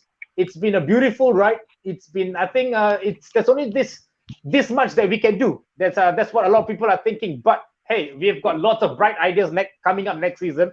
So stay tuned. I mean, for those who have been supporting us all this while, stay tuned. For those who are not here of us, guys, this is Napshaw Studio. You guys definitely got to hear us. We've got lots of good punditries. We're going to be speaking our hearts and minds out. And no love lost, banter. But guys, just want to say something before I end off here. Bantering is always fun, but never make it personal. All right. If you never make it personal, then take it out of here. Because if you want to banter with personal stuff, then come on. We ain't gonna come out here. He's laughing. Dude, I think Joe, you have missed out on your grading, man. How would you grade this season? I think I'll grade it as a B, bro. As a B as well. Okay. All right. And that's it, man. And with that, on that note, all right, I really want to say a big thank you again to everybody who has been involved in this beautiful journey of ours, right? So from this big focus, the big focus will be the flagship. So the vision for Napshaw Studio, of course, this is something that I've shared with Joe. Joe is actually part of Napshaw Studio as well. We want to actually push this agenda out that it's not only the Westerners that knows about their football.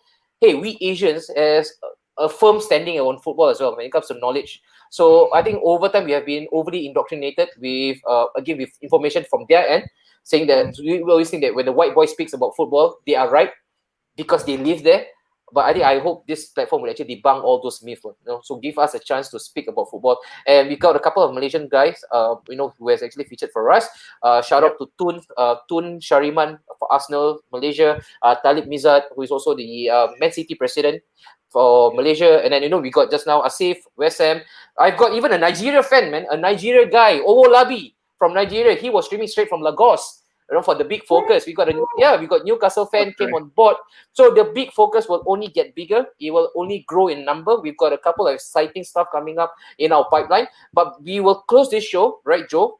Next week will be the last show, and then we'll go for our own international break for 2 weeks. And what's coming later on? We've got a brand new sponsor, guys. So they will sponsor one free kit, any kit of your choice. Every single week. But then again, we will come up with stuff and how you can actually win it. So you just need to watch the show in full, in its whole entirety. But with that, having said that, Joe, this is me, Anori, Joel. And this is Joel. Cal, and also Maya. See you guys next week for Mamacita La Chica. Guys. See you guys next week. Take care, guys. Bye-bye. Thank you, man.